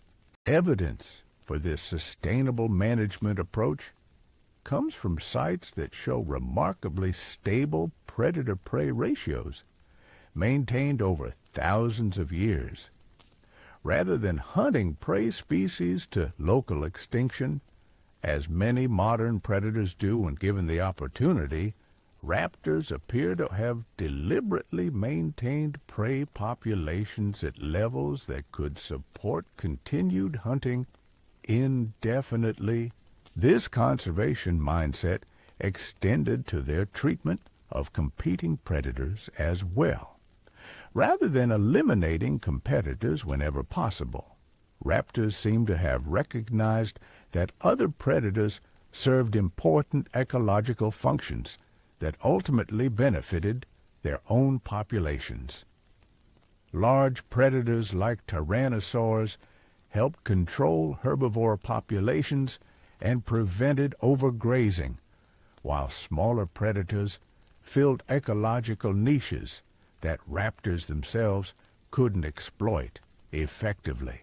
The recognition of these ecological interdependencies and the development of management strategies to maintain them represents a level of environmental understanding that approaches what we might call primitive conservation biology. The raptors had essentially developed their own version of ecosystem management, based not on scientific theory, but on millions of years of evolutionary trial and error. But perhaps the most remarkable aspect of raptor ecosystem management was their apparent understanding of cascading ecological effects. They seemed to recognize that changes in one part of their ecosystem would have predictable consequences for other parts, and they adjusted their behavior accordingly to maintain overall system stability. For example, during periods of environmental stress such as droughts or volcanic eruptions, raptors would modify their hunting strategies to avoid putting additional pressure on already stressed prey populations. They would shift to targeting different species, reduce their overall hunting activity, or even temporarily abandon certain territories to allow prey populations to recover. This kind of adaptive management requires not just intelligence, but also remarkable flexibility and the ability to override immediate survival instincts in favor of long-term strategic thinking. The raptors had to be able to go hungry in the short term in order to ensure continued food availability in the future, a level of self-control that few modern animals display consistently. The success of these ecosystem management strategies can be seen in the remarkable stability of raptor-dominated ecosystems throughout the late Cretaceous period. While other regions experienced frequent ecological disruptions and species turnover, areas under raptor influence maintained stable communities for millions of years, with the same basic predator-prey relationships persisting across geological timescales.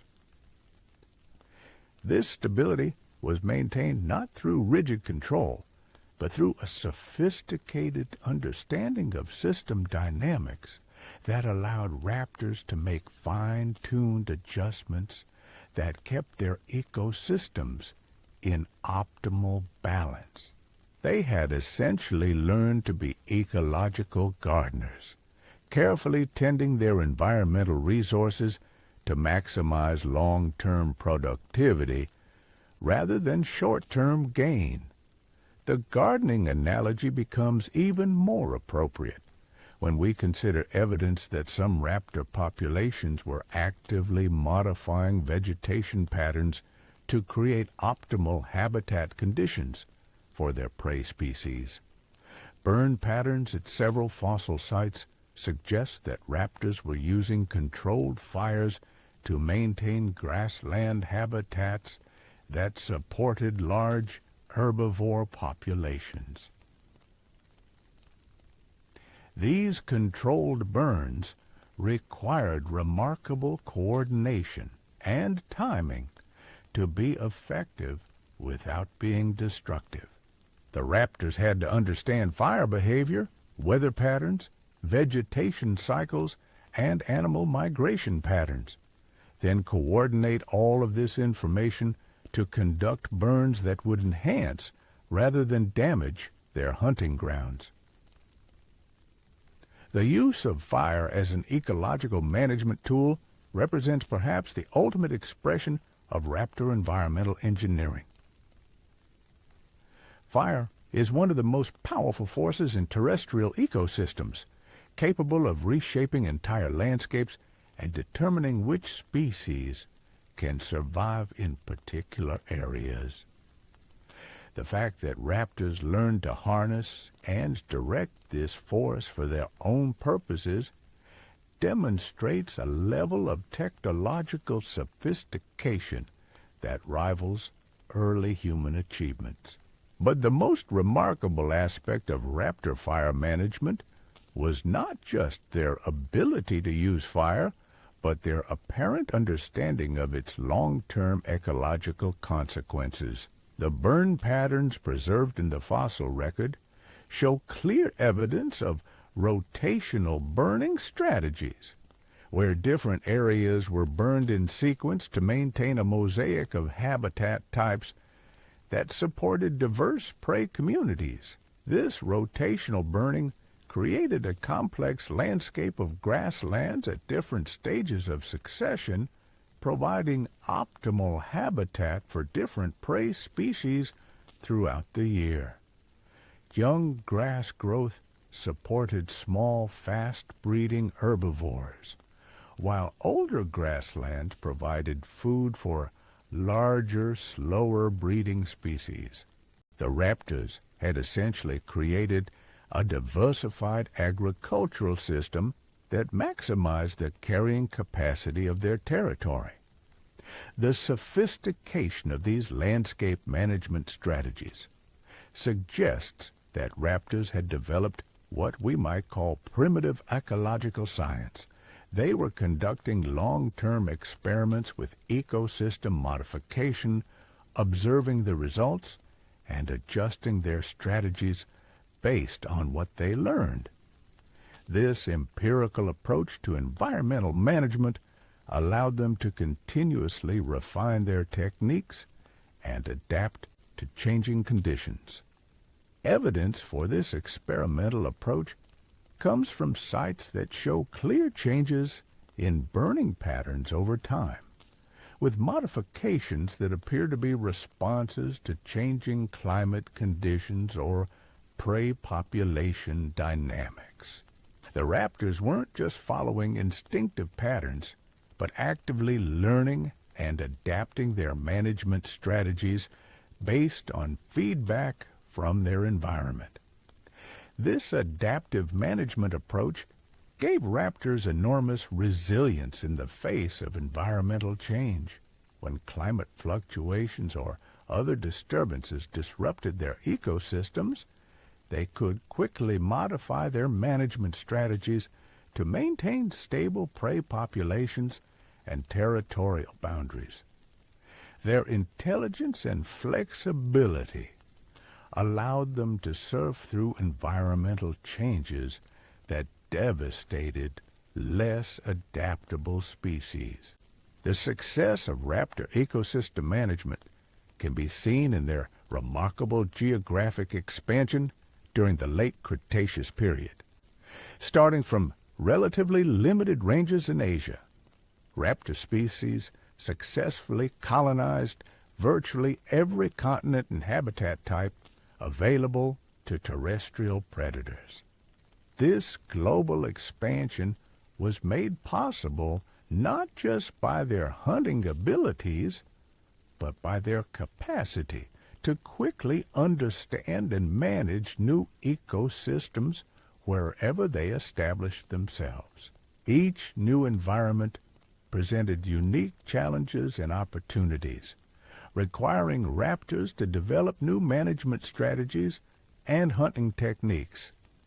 The speed with which they were able to adapt to these diverse conditions demonstrates the power of their intelligence-based approach to survival. Rather than relying on slow genetic adaptation, they could use cultural learning and behavioral flexibility to establish themselves in new environments within just a few generations.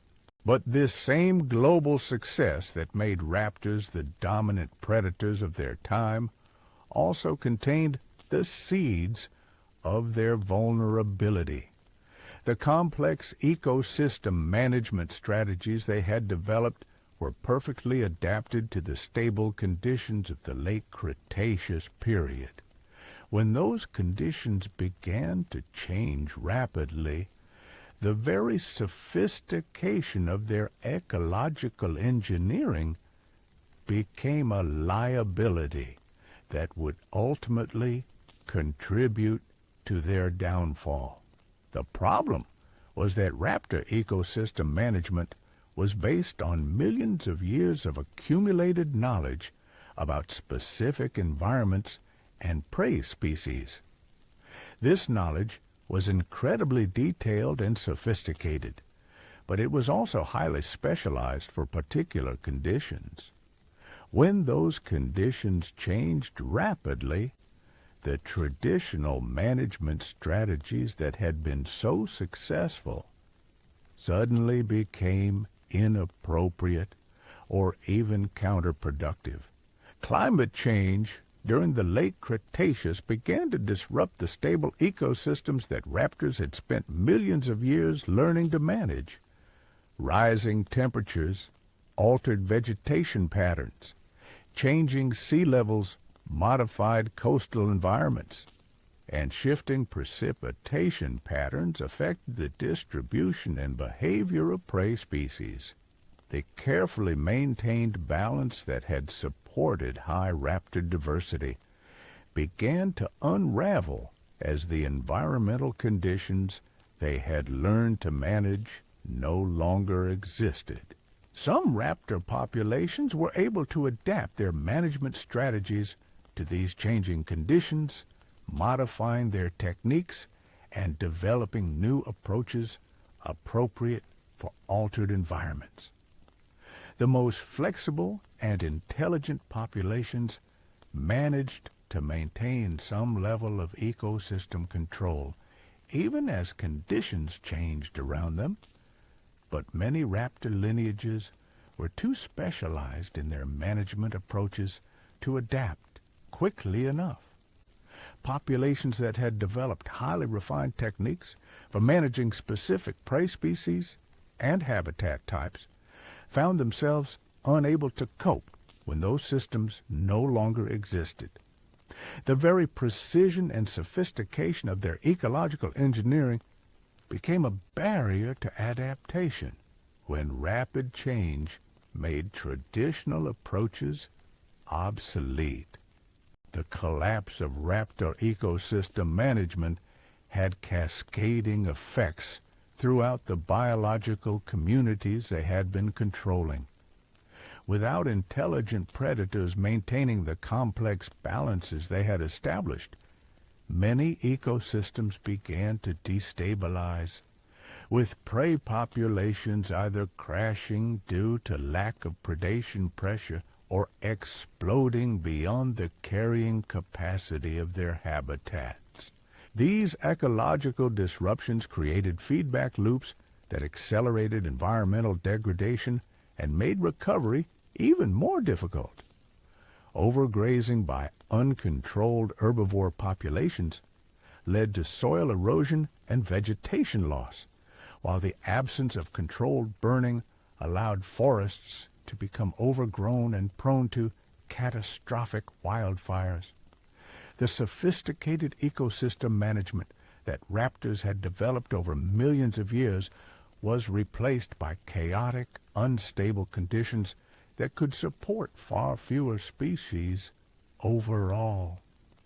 The loss of raptor intelligence from these ecosystems represents one of the most profound ecological catastrophes in Earth's history. It wasn't just the extinction of a group of predators, but the collapse of entire systems of environmental management that had maintained stable, productive ecosystems for millions of years. The intelligence that had made raptors so successful had become so deeply integrated into ecosystem functioning that its loss created a cascade of failures that affected every other species in their communities. This ecological collapse was well underway when the asteroid impact that ended the Cretaceous period delivered the final blow to raptor populations. The global catastrophe that followed the impact simply accelerated processes that were already in motion, pushing ecosystems that were already destabilized completely beyond their ability to recover. The extinction of raptors marked the end of the first and arguably most sophisticated experiment in intelligent ecosystem management in Earth's history. These remarkable creatures had developed approaches to environmental stewardship that wouldn't be seen again until the emergence of modern human civilization, and in many ways their techniques were more sustainable and ecologically sound than many contemporary human practices. Their story serves as both an inspiration and a warning about the power and limitations of intelligence as a survival strategy. The raptors achieved levels of environmental control and ecosystem understanding that allowed them to dominate the planet for millions of years. But their very success made them vulnerable to changes beyond their control or prediction. The legacy of raptor intelligence lives on not just in their direct descendants, the birds, but in the lessons their story provides about the relationship between intelligence, adaptation, and survival. They demonstrate that intelligence can be an incredibly powerful evolutionary strategy, capable of creating complex societies and sophisticated technologies that provide enormous advantages over less cognitively endowed competitors. But they also show that intelligence alone is not sufficient for long-term survival. Even the most sophisticated cognitive abilities must be coupled with flexibility, resilience, and the capacity for rapid adaptation when environmental conditions change beyond the range of previous experience. The raptors ruled their world through a combination of individual intelligence, social cooperation, and technological innovation that created the most complex and successful predatory societies in Earth's history. Their achievements in ecosystem management, cultural evolution, and environmental engineering represent peaks of non-human accomplishment that may never be equaled by any other species. Yet, in the end, they fell victim to the same forces of environmental change that have shaped the destiny of every species that has ever existed. Their extinction reminds us that no matter how intelligent, adaptable, or successful a species becomes, it remains subject to the larger forces of planetary change that ultimately determine which evolutionary experiments succeed and which ones fail. The story of raptors is ultimately the story of intelligence itself, with all its power and promise, its achievements and limitations. These magnificent predators pushed the boundaries of what was possible for non-human intelligence, creating societies and technologies that wouldn't be seen again for millions of years after their extinction. Their legacy continues to influence our understanding of evolution, intelligence, and the complex relationships between predators, prey, and the ecosystems they inhabit. Through studying their remarkable achievements and ultimate fate, we gain insights not just into prehistoric life, but into the nature of intelligence and adaptation that remain relevant to understanding life on Earth today. The raptors may be gone, but their influence on evolution, ecology, and our comprehension of what's possible in the natural world continues to resonate through the ages, reminding us that intelligence can create wonders beyond imagination, even as it remains forever subject to the inexorable forces of change that drive the history of life on our planet. But there was one group of raptors whose story defies every assumption we might have about these predators.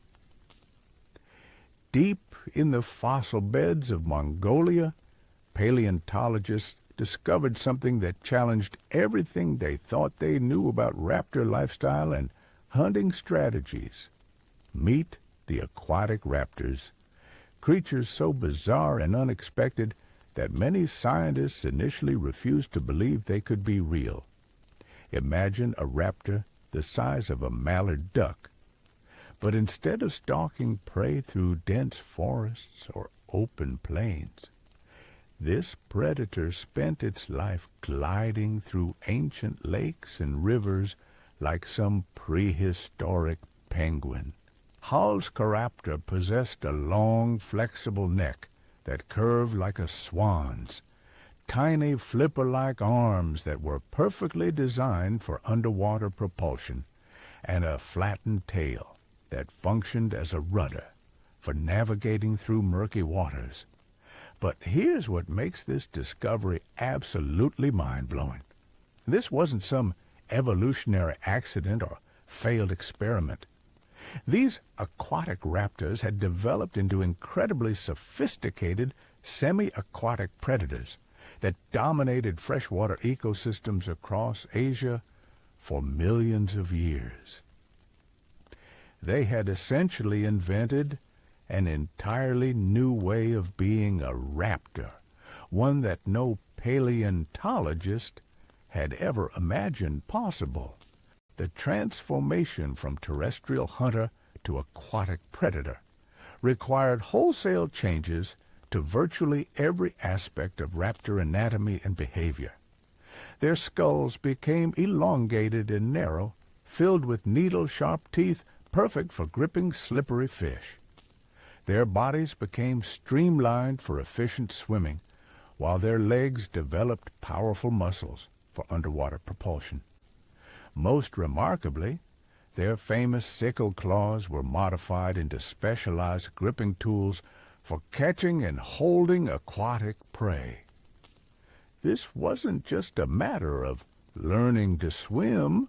These raptors had evolved sophisticated diving capabilities that allowed them to pursue fish and aquatic reptiles in three-dimensional underwater environments. They could hold their breath for extended periods, navigate in murky water using enhanced sensory capabilities, and execute complex underwater maneuvers that would make modern marine predators envious.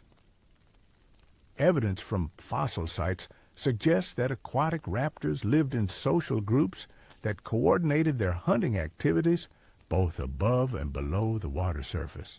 Some individuals would drive schools of fish toward shallow areas where other pack members waited to ambush them. Others specialized in deep water hunting, diving to incredible depths to pursue larger aquatic prey that terrestrial predators could never access. The social coordination required for these mixed environment hunts was extraordinary. Pack members had to communicate using signals that could be transmitted both through air and water, coordinate their movements across environments with completely different physical properties, and time their attacks to account for the different speeds at which they could move in aquatic versus terrestrial situations. But aquatic raptors weren't the only ones pushing the boundaries of what it meant to be a raptor.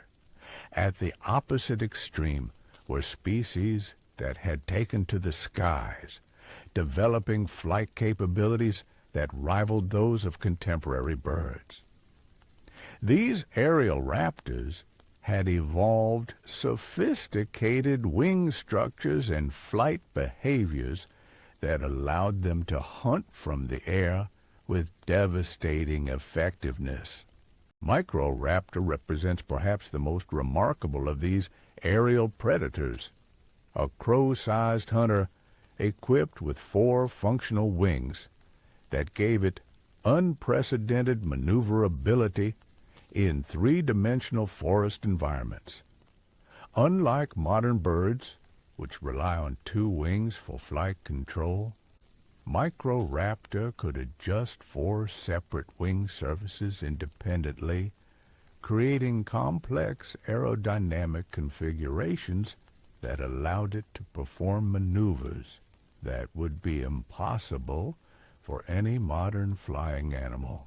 The 4-wing configuration provided incredible stability during low-speed flight, allowing these raptors to navigate through dense forest canopies where larger, faster flyers would crash into obstacles. They could hover like hummingbirds, glide like flying squirrels, and execute sharp turns that would make modern fighter jets envious. This combination of capabilities made them incredibly effective at hunting small, agile prey in complex 3-dimensional environments. Recent computer modeling has revealed that Microraptor's flight capabilities were far more sophisticated than initially realized. These aerial raptors could transition seamlessly between powered flight, gliding, and controlled falling, using different flight modes depending on the hunting situation they encountered. They were essentially flying Swiss Army knives, with multiple flight configurations available for different tactical requirements. Evidence suggests that aerial raptors hunted in coordinated flocks that employed complex three-dimensional strategies impossible for ground-based predators. Some individuals would drive prey upward into the canopy, where other pack members waited to intercept them. Others would coordinate diving attacks from multiple angles, overwhelming prey with simultaneous assaults from directions they couldn't predict or defend against. The cognitive demands of coordinated aerial hunting were staggering. Individual raptors had to process three-dimensional spatial information in real time, predict the flight paths of both prey and pack members, and execute precise maneuvers while traveling at high speeds through cluttered environments. The brain power required for this kind of aerial coordination rivals anything seen in modern birds and represents one of the most sophisticated examples of cognitive evolution ever documented.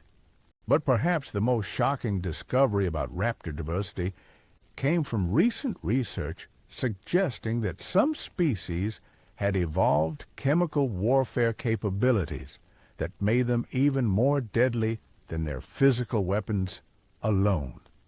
In the skull of Sinornithosaurus, paleontologists discovered grooved teeth and associated gland structures that bear an uncanny resemblance to the venom delivery systems of modern snakes. The possibility of venomous raptors initially seemed so outlandish that many scientists dismissed it outright. But careful analysis of the skull anatomy revealed features that are extremely difficult to explain, unless they were related to venom production and delivery. The grooved teeth were positioned perfectly for injecting toxic substances into prey, while associated cranial structures showed clear adaptations for housing and pressurizing venom glands. If this interpretation is correct, it would mean that some raptors had evolved into living hypodermic needles, capable of delivering chemical cocktails that could paralyze or kill prey within minutes of injection. This would have made them incredibly efficient hunters, able to subdue even large, dangerous prey without the risk of injury from prolonged struggles. The development of venom would have required sophisticated biochemical innovations that went far beyond simple anatomical modifications. These raptors would have had to evolve complex toxin production pathways, develop precise dosage control mechanisms, and coordinate venom delivery with their traditional hunting techniques. The integration of chemical and physical weapons would have created predators of unprecedented lethality. Evidence for venomous raptors comes not just from anatomical studies, but from behavioral clues preserved in the fossil record.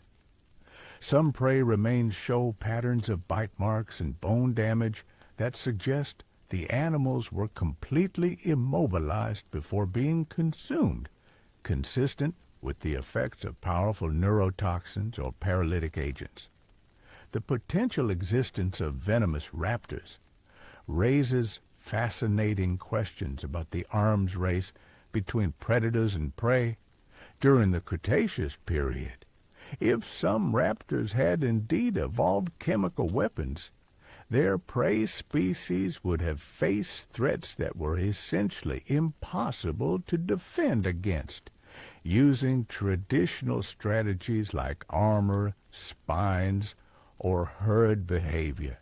This chemical warfare capability would have provided venomous raptors with enormous advantages over their non-venomous relatives, allowing them to hunt prey species that were too dangerous or well defended for other predators to tackle successfully. The evolution of venom might have been the ultimate expression of raptor hunting innovation, combining their intelligence and physical capabilities with biochemical weapons to create predators of unparalleled effectiveness. But whether venomous or not, all raptors shared certain fundamental characteristics that made them unlike any other dinosaur group. Their combination of intelligence, social cooperation, and physical adaptations created predators that were far more than the sum of their parts. They had essentially reinvented what it meant to be a carnivorous dinosaur, moving beyond simple predation to develop complex ecological roles that influenced entire ecosystems. The diversity of raptor adaptations reflects the incredible evolutionary creativity that emerged when intelligence became a primary survival strategy. Unlike other dinosaur groups that were limited by their basic body plans and instinctive behaviors, raptors could use their cognitive abilities to explore new ecological niches and develop novel solutions to survival challenges. This cognitive flexibility allowed them to rapidly diversify into forms that would have been unimaginable for less intelligent dinosaurs. Within a relatively short evolutionary time span, they produced terrestrial pack hunters, aquatic fishers, aerial predators, and possibly even venomous ambush specialists. Each of these forms represented a fundamentally different approach to predatory life, yet all were recognizably raptors in their basic anatomy and behavior. The speed of this adaptive radiation was unprecedented in dinosaur evolution and demonstrates the power of intelligence as a driver of evolutionary change. When cognitive abilities reach a certain threshold, they appear to unlock entirely new dimensions of evolutionary possibility, allowing species to break free from the constraints that limit less intelligent organisms. This intelligence-driven evolution created raptors that were not just successful predators, but active agents of ecological change. Through their hunting activities, territorial behaviors, and environmental modifications, they shaped the communities they lived in and influenced the evolution of every other species they encountered. The impact of raptor intelligence extended far beyond their immediate prey relationships to encompass entire ecosystem dynamics. Their presence changed vegetation patterns, altered herbivore behavior, influenced the evolution of defensive strategies in prey species, and created new opportunities for other predators to exploit. They were essentially ecosystem engineers, using their intelligence to modify their environment in ways that maximized their own success, while creating ripple effects that influenced every other aspect of their biological communities. But perhaps the most remarkable aspect of raptor evolution was their development of what can only be described as cultural traditions that were passed down through generations and modified over time. Different populations developed distinct hunting styles, territorial behaviors, and social structures that reflected not just genetic differences, but learned behaviors that accumulated and evolved independently of genetic change. These cultural traditions created regional differences in raptor behavior that persisted for thousands of years, with some populations developing hunting techniques and social structures that were completely different from those of closely related groups living in other areas. The existence of these cultural differences demonstrates that raptors had achieved a level of behavioral sophistication that allowed them to transcend the limitations of purely genetic evolution. The cultural evolution of raptor societies created feedback loops that accelerated their adaptation to local conditions and allowed them to fine-tune their strategies for maximum effectiveness in specific environments. Populations could experiment with new techniques, preserve successful innovations, and discard failed approaches far more rapidly than would have been possible through genetic evolution alone. This cultural adaptability gave raptors enormous advantages over other predator groups that relied primarily on instinctive behaviors. When environmental conditions changed or new prey species became available, raptors could quickly develop appropriate responses through cultural learning and behavioral innovation rather than waiting for genetic mutations to provide solutions.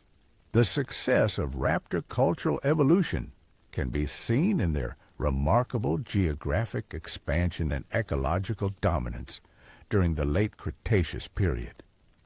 They managed to establish successful populations on every continent and in virtually every terrestrial environment, from Arctic tundra to tropical rainforests to arid deserts.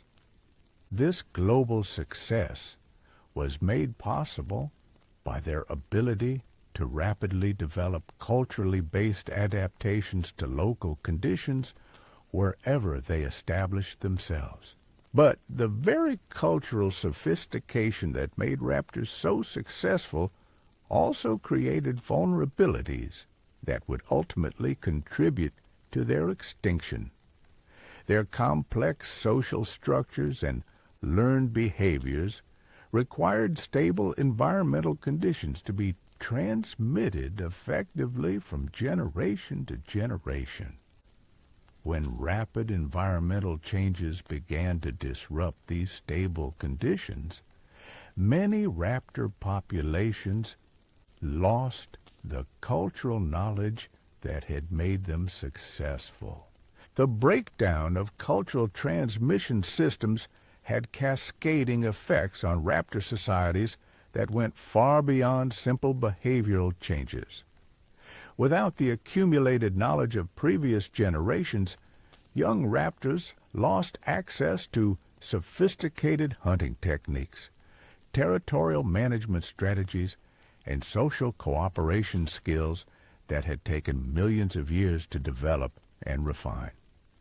This cultural collapse was particularly devastating because it affected not just individual populations, but entire regional networks of raptor societies that had been connected through cultural exchange and behavioral innovation. As environmental changes disrupted these networks, isolated populations lost access to the broader knowledge base that had supported their continued adaptation and success. The loss of cultural knowledge created a downward spiral that accelerated raptor decline even before the final asteroid impact that ended the Cretaceous period. Populations that had once been highly successful predators found themselves struggling to maintain basic hunting effectiveness as they lost access to the sophisticated techniques their ancestors had developed. This cultural extinction represents one of the most profound losses in the history of life on Earth. The raptors had developed behavioral traditions and technological innovations that wouldn't be seen again till the emergence of modern human societies millions of years later. Their cultural achievements in areas like ecosystem management, cooperative hunting, and environmental engineering represented peaks of non-human accomplishment that were lost forever when their societies collapsed. Yet, despite their ultimate extinction, the legacy of raptor intelligence continues to influence our understanding of evolution, cognition, and the possibilities for non-human intelligence. Their achievements demonstrate that advanced cognitive abilities can evolve in any lineage given appropriate evolutionary pressures and opportunities, and that intelligence itself is not limited to any particular type of brain structure or evolutionary pathway. The study of raptor intelligence has also provided crucial insights into the evolution of modern bird cognition and behavior. Many of the sophisticated behaviors seen in contemporary corvids, parrots, and raptorial birds represent evolutionary echoes of the intelligence that made their raptor ancestors so successful. The problem-solving abilities, social cooperation, and technological innovations of modern birds all trace their origins back to the cognitive revolution that transformed theropod dinosaurs into the most sophisticated predators of their time. Perhaps most importantly, the story of raptors provides a compelling example of how intelligence can reshape entire ecosystems and drive evolutionary change on a global scale. Their cognitive abilities didn't just make them better hunters, but transformed them into agents of evolutionary and ecological change that influenced the development of life on Earth for millions of years. The raptors achieved something that few other species in Earth's history have accomplished. They used their intelligence to transcend the normal limitations of biological evolution and create new forms of adaptation based on learned behavior, cultural transmission, and technological innovation. In doing so, they pioneered approaches to survival and environmental management that wouldn't be seen again until the emergence of our own species. Their story reminds us that intelligence is one of the most powerful forces in evolution, capable of creating remarkable innovations and achievements that can reshape entire worlds. But it also demonstrates that even the most advanced cognitive abilities cannot guarantee survival in the face of rapid environmental change and global catastrophe. The extinction of raptors marked the end of the first great experiment in non-human intelligence on Earth, but their influence continues to resonate through the evolution of their surviving descendants and our growing understanding of what intelligence can achieve when it becomes a primary survival strategy. Their legacy serves as both an inspiration for what's possible and a reminder of the fragility that accompanies even the greatest evolutionary achievements. In studying these magnificent predators, we're not just learning about ancient history, but exploring fundamental questions about the nature of intelligence, adaptation, and survival that remain relevant to understanding life on Earth today. The raptors may be gone, but their story continues to inform our understanding of evolution, cognition, and the endless creativity of natural selection in generating solutions to the challenges of existence.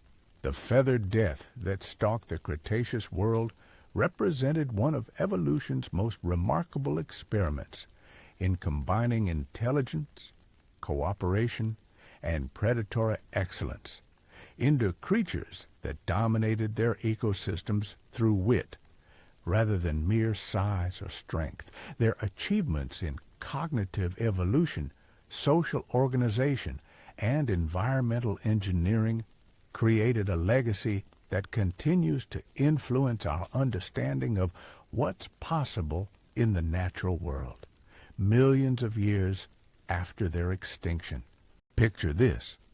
You're standing in a museum, staring at a massive skeleton mounted behind glass, and the placard reads, Utahraptor. At 7 meters long and weighing as much as a modern grizzly bear, this behemoth completely shatters every preconception you might have about raptor size. This wasn't some turkey-sized predator skulking through underbrush. This was a giant that could look a Tyrannosaurus rex in the eye and not back down. Utahraptor possessed sickle claws that could reach nearly 24 centimeters in length, weapons so massive they required specialized sheaths of keratin to maintain their razor-sharp edges. But size alone doesn't tell the whole story of what made these giants so incredibly dangerous.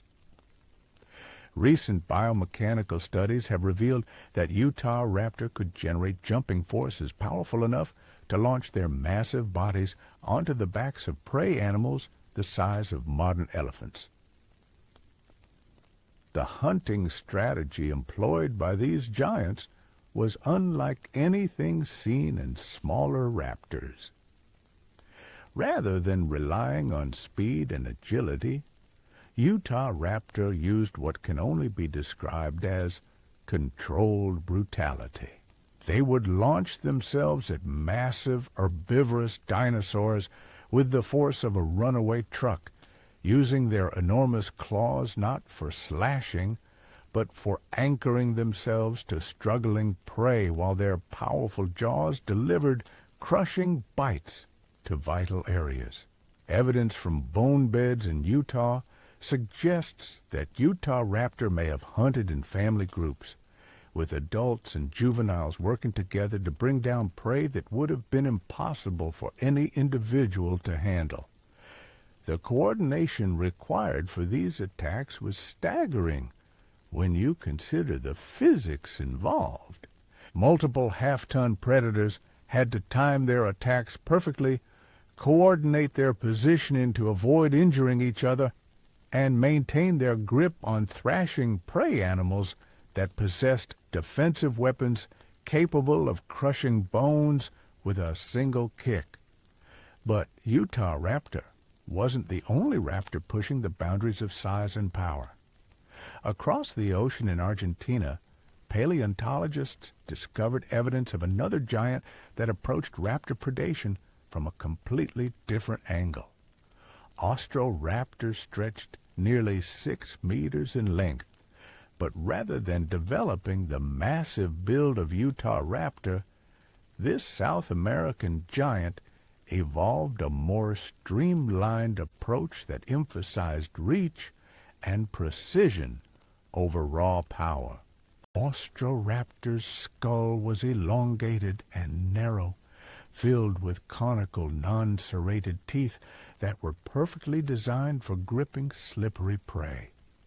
Its arms were surprisingly short for such a large raptor, similar to those of Tyrannosaurus rex, but its legs were built for sustained pursuit across vast distances. This was a predator designed for marathon hunts, capable of chasing prey across miles of open terrain until exhaustion made them vulnerable to attack. The hunting grounds of Utahraptor were the vast river systems and coastal plains of Cretaceous South America, environments that required completely different strategies from the dense forests where smaller raptors typically operated. Here, prey animals had nowhere to hide, but they also had room to run, creating a different kind of predator-prey dynamic that favored endurance over ambush tactics. Recent isotope analysis of Utahraptor teeth has revealed something remarkable about their diet. These giants weren't just hunting terrestrial prey, but were regularly feeding on fish and aquatic reptiles, making them some of the largest semi-aquatic predators ever discovered. Their long snouts and specialized teeth were perfectly adapted for catching slippery aquatic prey, while their powerful legs could drive them through water with surprising speed and efficiency.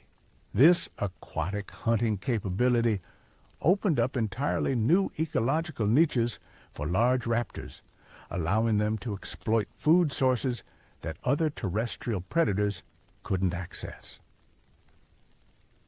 The rivers and coastal waters of Cretaceous South America were teeming with large fish and marine reptiles that provided abundant prey for predators capable of hunting in aquatic environments.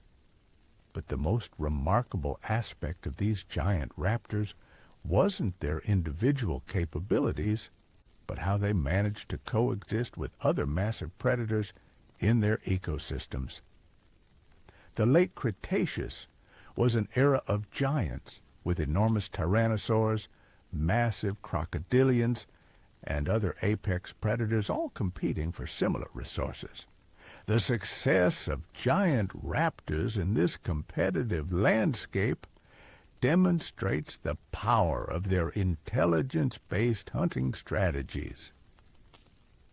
While other large predators relied primarily on size and strength to intimidate competitors and overwhelm prey, giant raptors used their cognitive abilities to outmaneuver rivals and exploit opportunities that pure predators couldn't recognize. They could assess complex tactical situations, coordinate group attacks, and adapt their strategies based on the behavior of both prey and competing predators. This intelligence-based approach allowed giant raptors to punch above their weight class in direct competition with larger predators. A pack of Utahraptor could potentially drive much larger predators away from kill sites through coordinated harassment and psychological pressure, using their superior numbers and tactical coordination to overcome individual size disadvantages. Evidence for this kind of competitive behavior comes from fossil sites where the remains of multiple predator species are found in association with large prey animals. Rather than simple scavenging scenarios, these sites often show evidence of complex interactions between different predator groups, with bite marks and bone damage patterns suggesting prolonged conflicts over valuable resources. The success of giant raptors in these competitive environments required not just individual intelligence, but sophisticated social structures that could coordinate the activities of multiple large, powerful predators without the group tearing itself apart through internal conflicts. Managing a pack of half-ton predators, each equipped with the weapons capable of killing their pack mates, required social skills that rivaled those of modern great apes. Recent discoveries have revealed that giant raptor social structures were remarkably sophisticated, with clear evidence of hierarchical organization, role specialization, and conflict resolution mechanisms. Different pack members had specific roles during hunts, with some serving as primary attackers, others as blockers and drivers, and still others as coordinators who directed overall strategy. The most remarkable evidence for giant raptors' social sophistication comes from nesting sites that show clear indications of communal child-rearing practices. Multiple adult pairs would contribute to the construction and maintenance of enormous nesting colonies, with different families sharing responsibilities for protecting and educating the young of the entire community. These communal nesting sites were engineering marvels that required coordinated effort from dozens of adults over extended periods. The nests themselves were elaborate structures with sophisticated drainage systems, temperature regulation features, and defensive positions that could protect vulnerable eggs and juveniles from both predators and environmental hazards. The educational programs conducted at these nesting colonies were unlike anything seen in other dinosaur groups.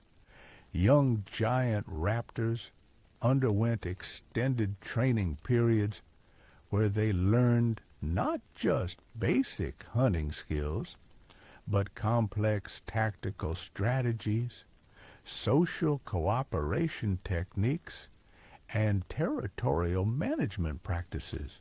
This education could last for several years, with juveniles gradually taking on more responsible roles as they demonstrated competence in various skills. The extended juvenile period required by giant raptor education created its own challenges and opportunities for their societies.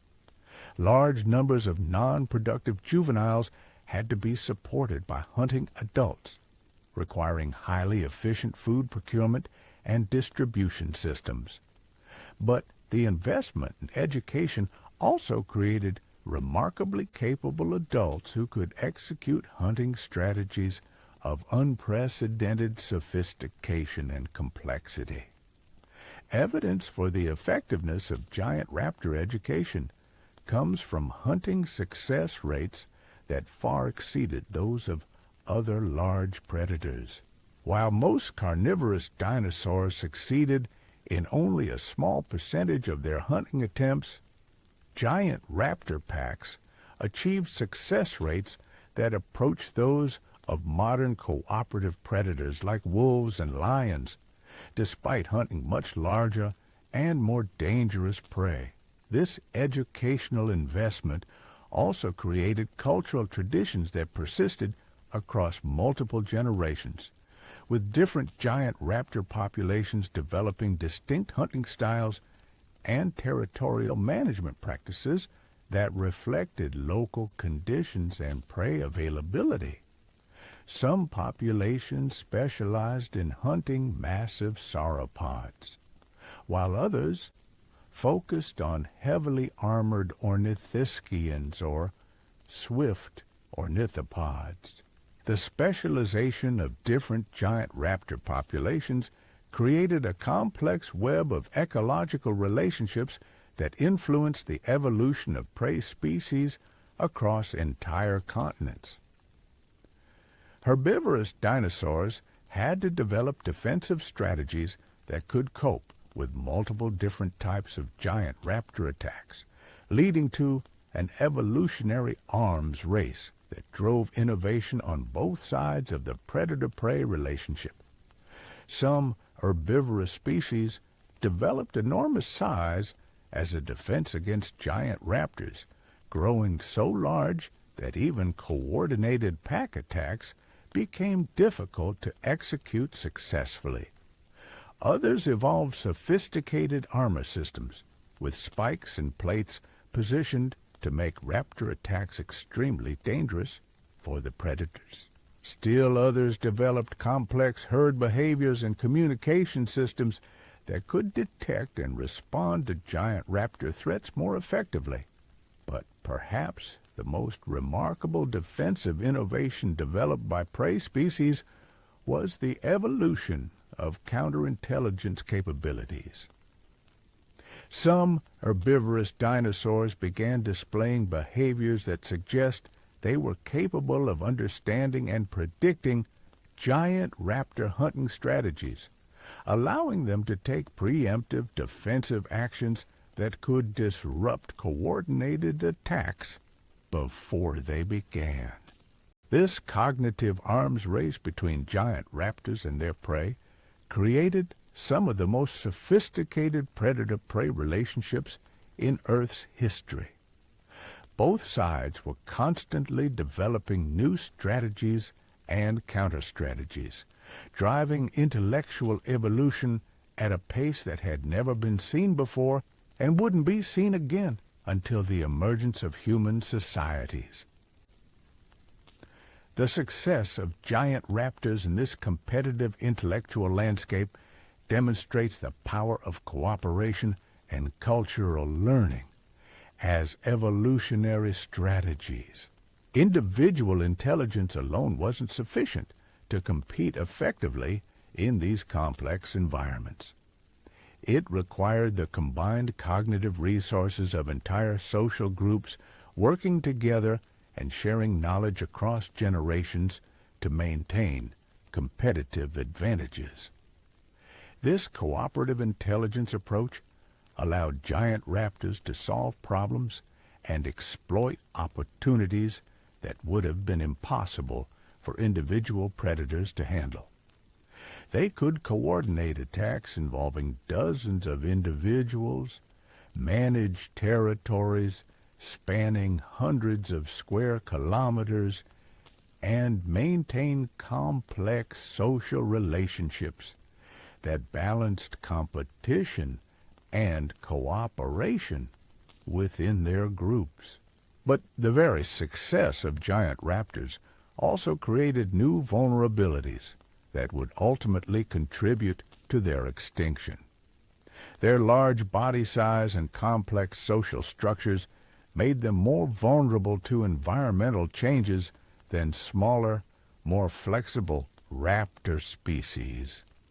When climate fluctuations began to disrupt the stable ecosystems they depended on, giant raptor populations found themselves unable to adapt quickly enough to changing conditions. The collapse of giant raptor populations had cascading effects throughout their ecosystems that went far beyond simple predator loss. These massive predators had been key ecosystem engineers, using their intelligence and physical capabilities to maintain complex balances between different prey species and habitat types. Without their management influence, many ecosystems became unstable and began to collapse. The extinction of giant raptors represents one of the most profound losses in the history of terrestrial predation. These remarkable creatures had achieved levels of social organization, tactical sophistication, and ecological influence that wouldn't be seen again until the emergence of modern human societies. Their disappearance marked the end of an evolutionary experiment in intelligence-based predation that had lasted for millions of years. Yet, even in extinction, giant raptors continued to influence our understanding of what's possible in predator evolution. Their achievements in cooperative hunting, social organization, and ecological management provide insights into the relationship between intelligence and predatory success that remain relevant to understanding modern ecosystems and conservation challenges. The story of giant raptors also provides important lessons about the relationship between specialization and vulnerability in evolutionary history. These creatures achieved remarkable success through highly specialized adaptations and behaviors, but that same specialization made them vulnerable to environmental changes that their smaller, more flexible relatives were better able to survive. Their legacy reminds us that even the most successful evolutionary innovations carry inherent risks, and that survival in the natural world requires not just excellence in particular strategies, but also the flexibility to adapt when those strategies become obsolete. The giant raptors ruled their world through a combination of intelligence, cooperation, and physical prowess that made them the most formidable predators of their time. But in the end, they fell victim to the same forces of environmental change that have shaped the destiny of every species that has ever lived. As we continue to study these magnificent creatures, we gain not just insights into prehistoric life, but deeper understanding of the fundamental principles that govern predator-prey relationships, social evolution, and the complex interactions between intelligence, cooperation, and survival in the natural world. The giant raptors may be gone, but their influence on our understanding of predation, intelligence, and ecosystem dynamics continues to shape paleontological research and ecological theory today. Their story represents one of evolution's most ambitious experiments in combining size, intelligence, and social cooperation into predators that could dominate entire ecosystems through tactical superiority rather than simple brute force.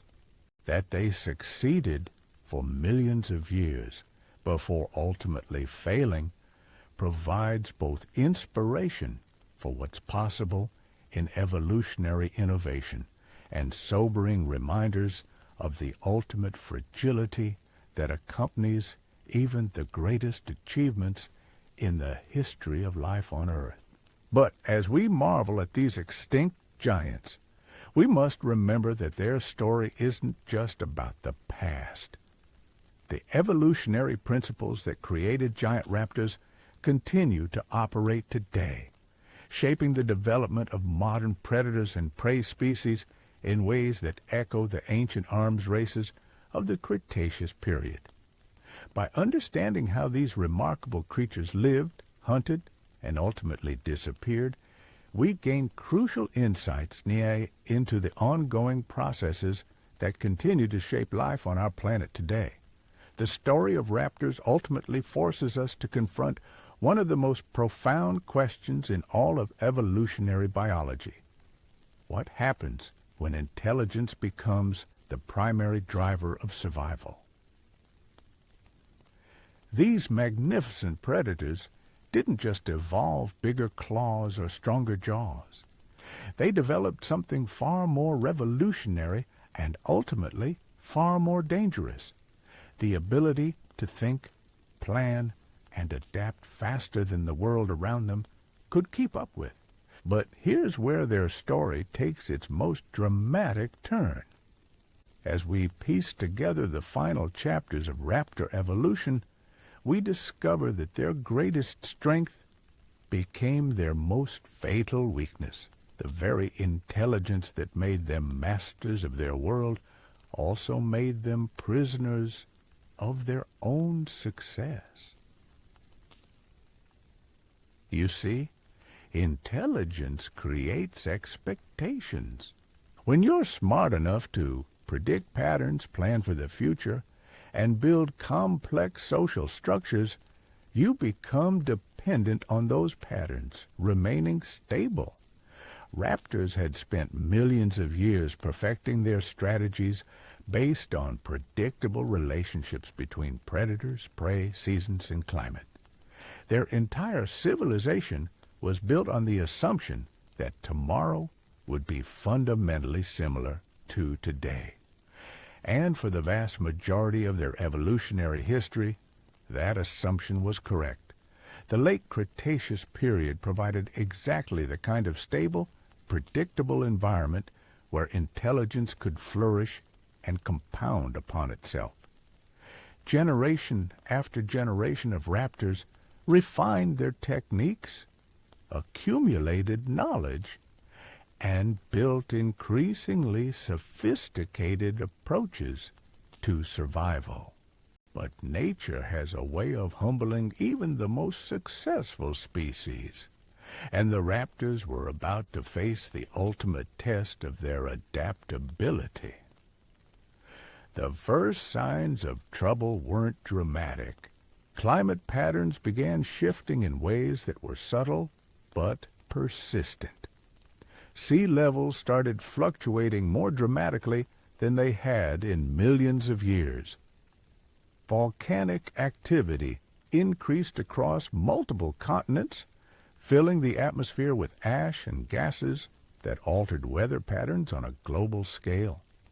For less intelligent species, these changes were just another set of environmental variables to adapt to through the slow process of genetic evolution. But for raptors, whose entire way of life was built on understanding and predicting environmental patterns, these changes represented something far more threatening: the breakdown of the predictable world their intelligence had been designed to exploit. Picture a master chess player who has spent decades perfecting strategies based on the standard rules of the game, suddenly being told that the rules are changing randomly every few moves. That's essentially what happened to raptor societies as environmental conditions began shifting faster than their cultural knowledge could adapt. The problem wasn't that raptors couldn't learn new behaviors. Their intelligence was as sharp as ever, and individual populations did develop innovative responses to changing conditions. The problem was that their success had made them dependent on complex, interconnected systems that couldn't be modified quickly without risking total collapse. Consider the sophisticated ecosystem management strategies we discussed earlier. These had taken millions of years to develop and fine-tune, representing accumulated knowledge from thousands of generations of raptors. When environmental changes made these traditional approaches ineffective, entire populations found themselves in the impossible position of having to abandon strategies that had been the foundation of their success for geological ages. Some raptor societies attempted to adapt by modifying their existing approaches, but this created new problems. The changes they made to deal with shifting prey populations disrupted their territorial boundaries, which affected their social structures, which in turn made it harder to coordinate the complex hunts that their survival depended on. It was like pulling one thread from an intricately woven tapestry and watching the entire fabric unravel. Other populations tried to migrate to areas where traditional conditions still existed, but this brought them into conflict with established raptor societies that had no interest in sharing their resources with refugees. The intelligence that had allowed different raptor groups to coexist peacefully through sophisticated territorial agreements became a source of conflict when those agreements broke down under pressure from environmental refugees. The most tragic aspect of raptor decline was watching their own intelligence turn against them. Populations that had developed the most sophisticated cultural traditions were often the ones that struggled most to adapt to changing conditions. Their very success in perfecting particular approaches to survival made them inflexible when those approaches became obsolete. Meanwhile, simpler species that relied more on instinct and basic genetic programming found themselves better equipped to handle unpredictable conditions. They didn't have complex cultural traditions to abandon or sophisticated social structures that could break down under stress. When conditions changed, they simply followed their basic survival instincts and adapted through straightforward behavioral modifications. This created one of evolution's cruelest ironies. The very trait that had made raptors the most successful predators in Earth's history now made them more vulnerable than much simpler creatures. Intelligence, which had been their greatest asset, became a liability when the world became too unpredictable for intelligent planning to provide reliable advantages. The breakdown of raptor societies accelerated as environmental conditions continued to deteriorate. Populations that had maintained stable territories for millions of years found themselves forced to abandon traditional hunting grounds. Cultural knowledge that had been passed down through hundreds of generations became irrelevant almost overnight. Social structures that had taken millennia to develop collapsed within a few generations. But even as their world crumbled around them, raptors continued to display the intelligence and innovation that had made them legendary. Some populations developed radical new approaches to survival, abandoning traditional pack hunting in favor of solitary lifestyles that required less social coordination.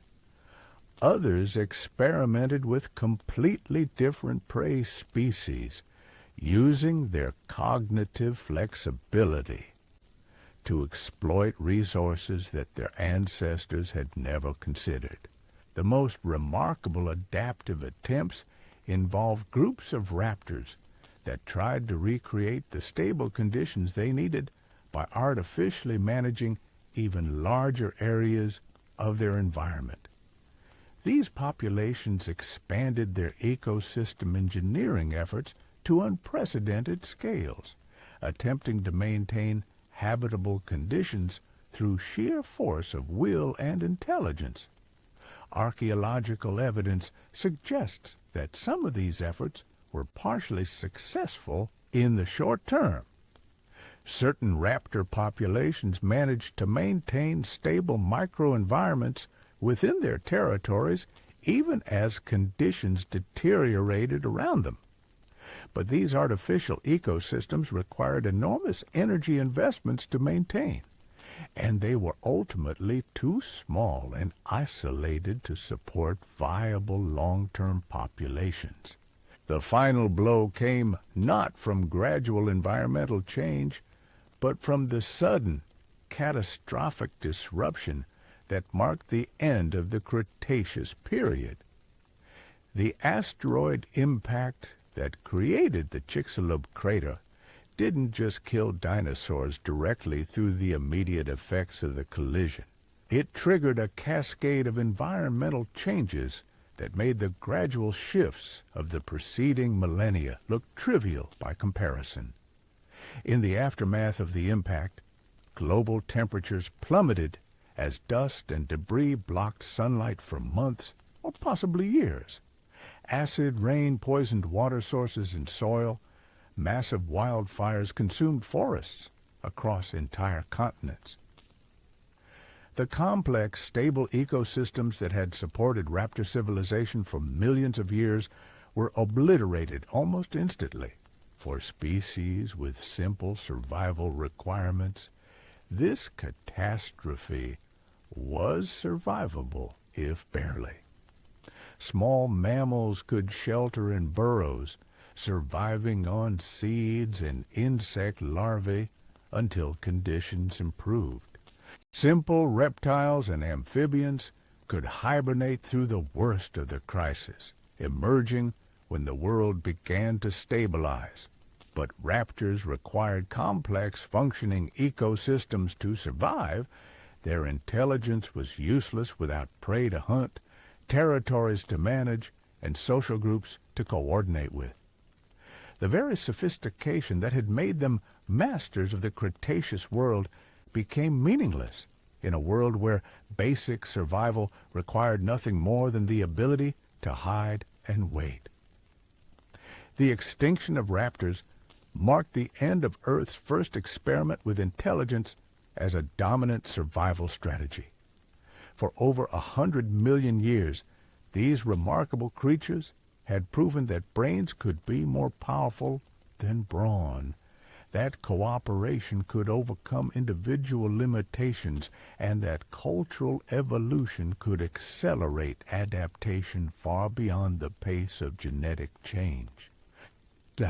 Their achievements in ecosystem management, social organization, and technological innovation wouldn't be matched again until the emergence of modern human civilization. In many ways, they had created a prehistoric equivalent of technological society, complete with accumulated knowledge, specialized roles, and complex infrastructure that supported populations far larger than would have been possible through simple predation.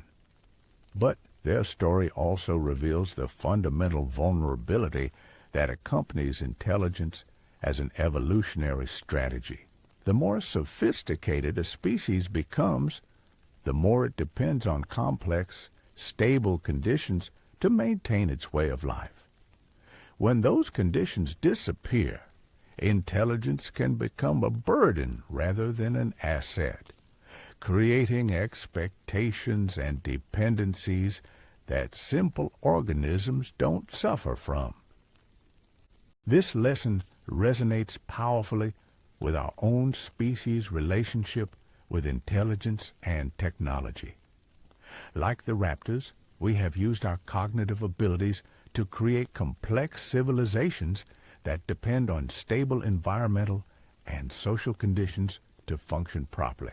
Like them, we have achieved remarkable success through cooperation, cultural evolution, and environmental management.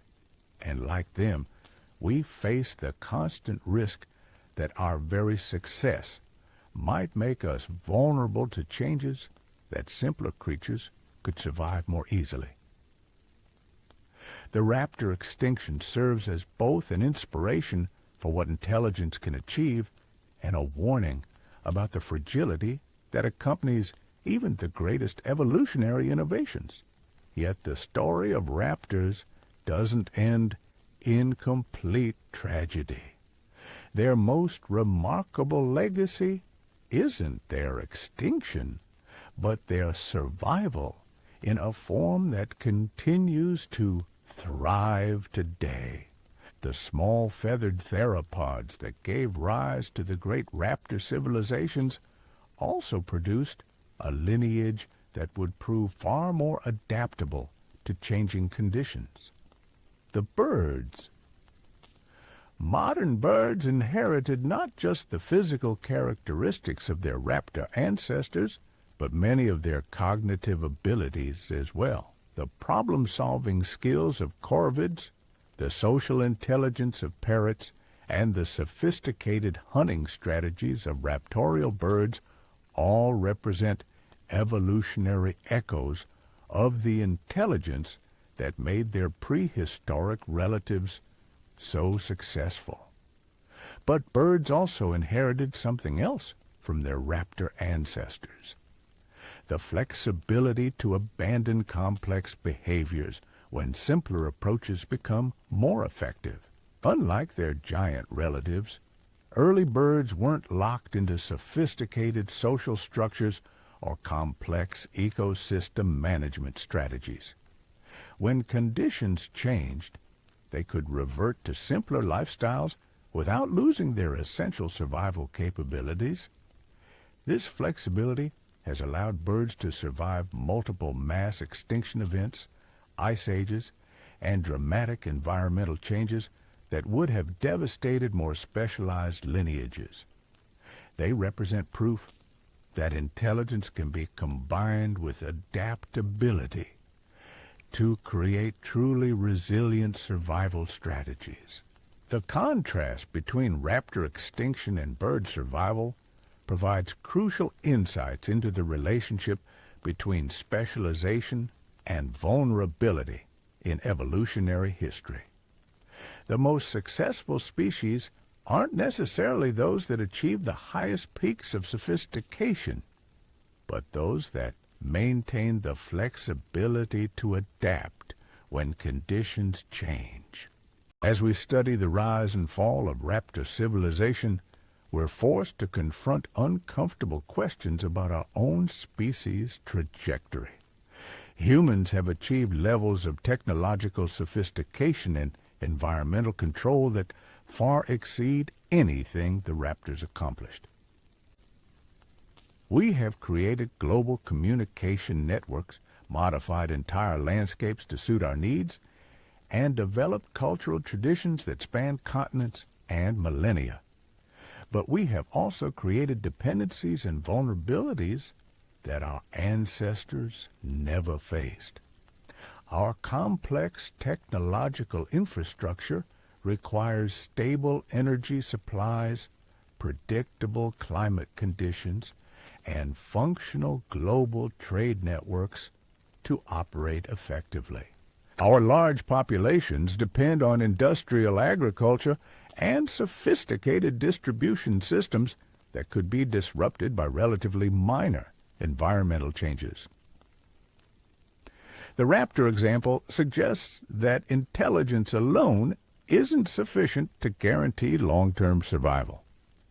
Even the most sophisticated cognitive abilities must be combined with flexibility, resilience, and the wisdom to recognize when established approaches need to be abandoned in favor of simpler, more adaptable strategies.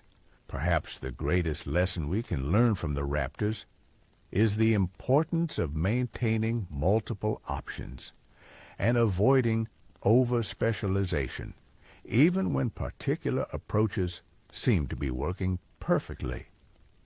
The very success of raptor civilization made them reluctant to consider alternatives until it was too late to change course effectively. This doesn't mean that intelligence or technological sophistication are inherently dangerous. The remarkable achievements of raptor society demonstrate that cognitive evolution can create wonders that transform entire worlds.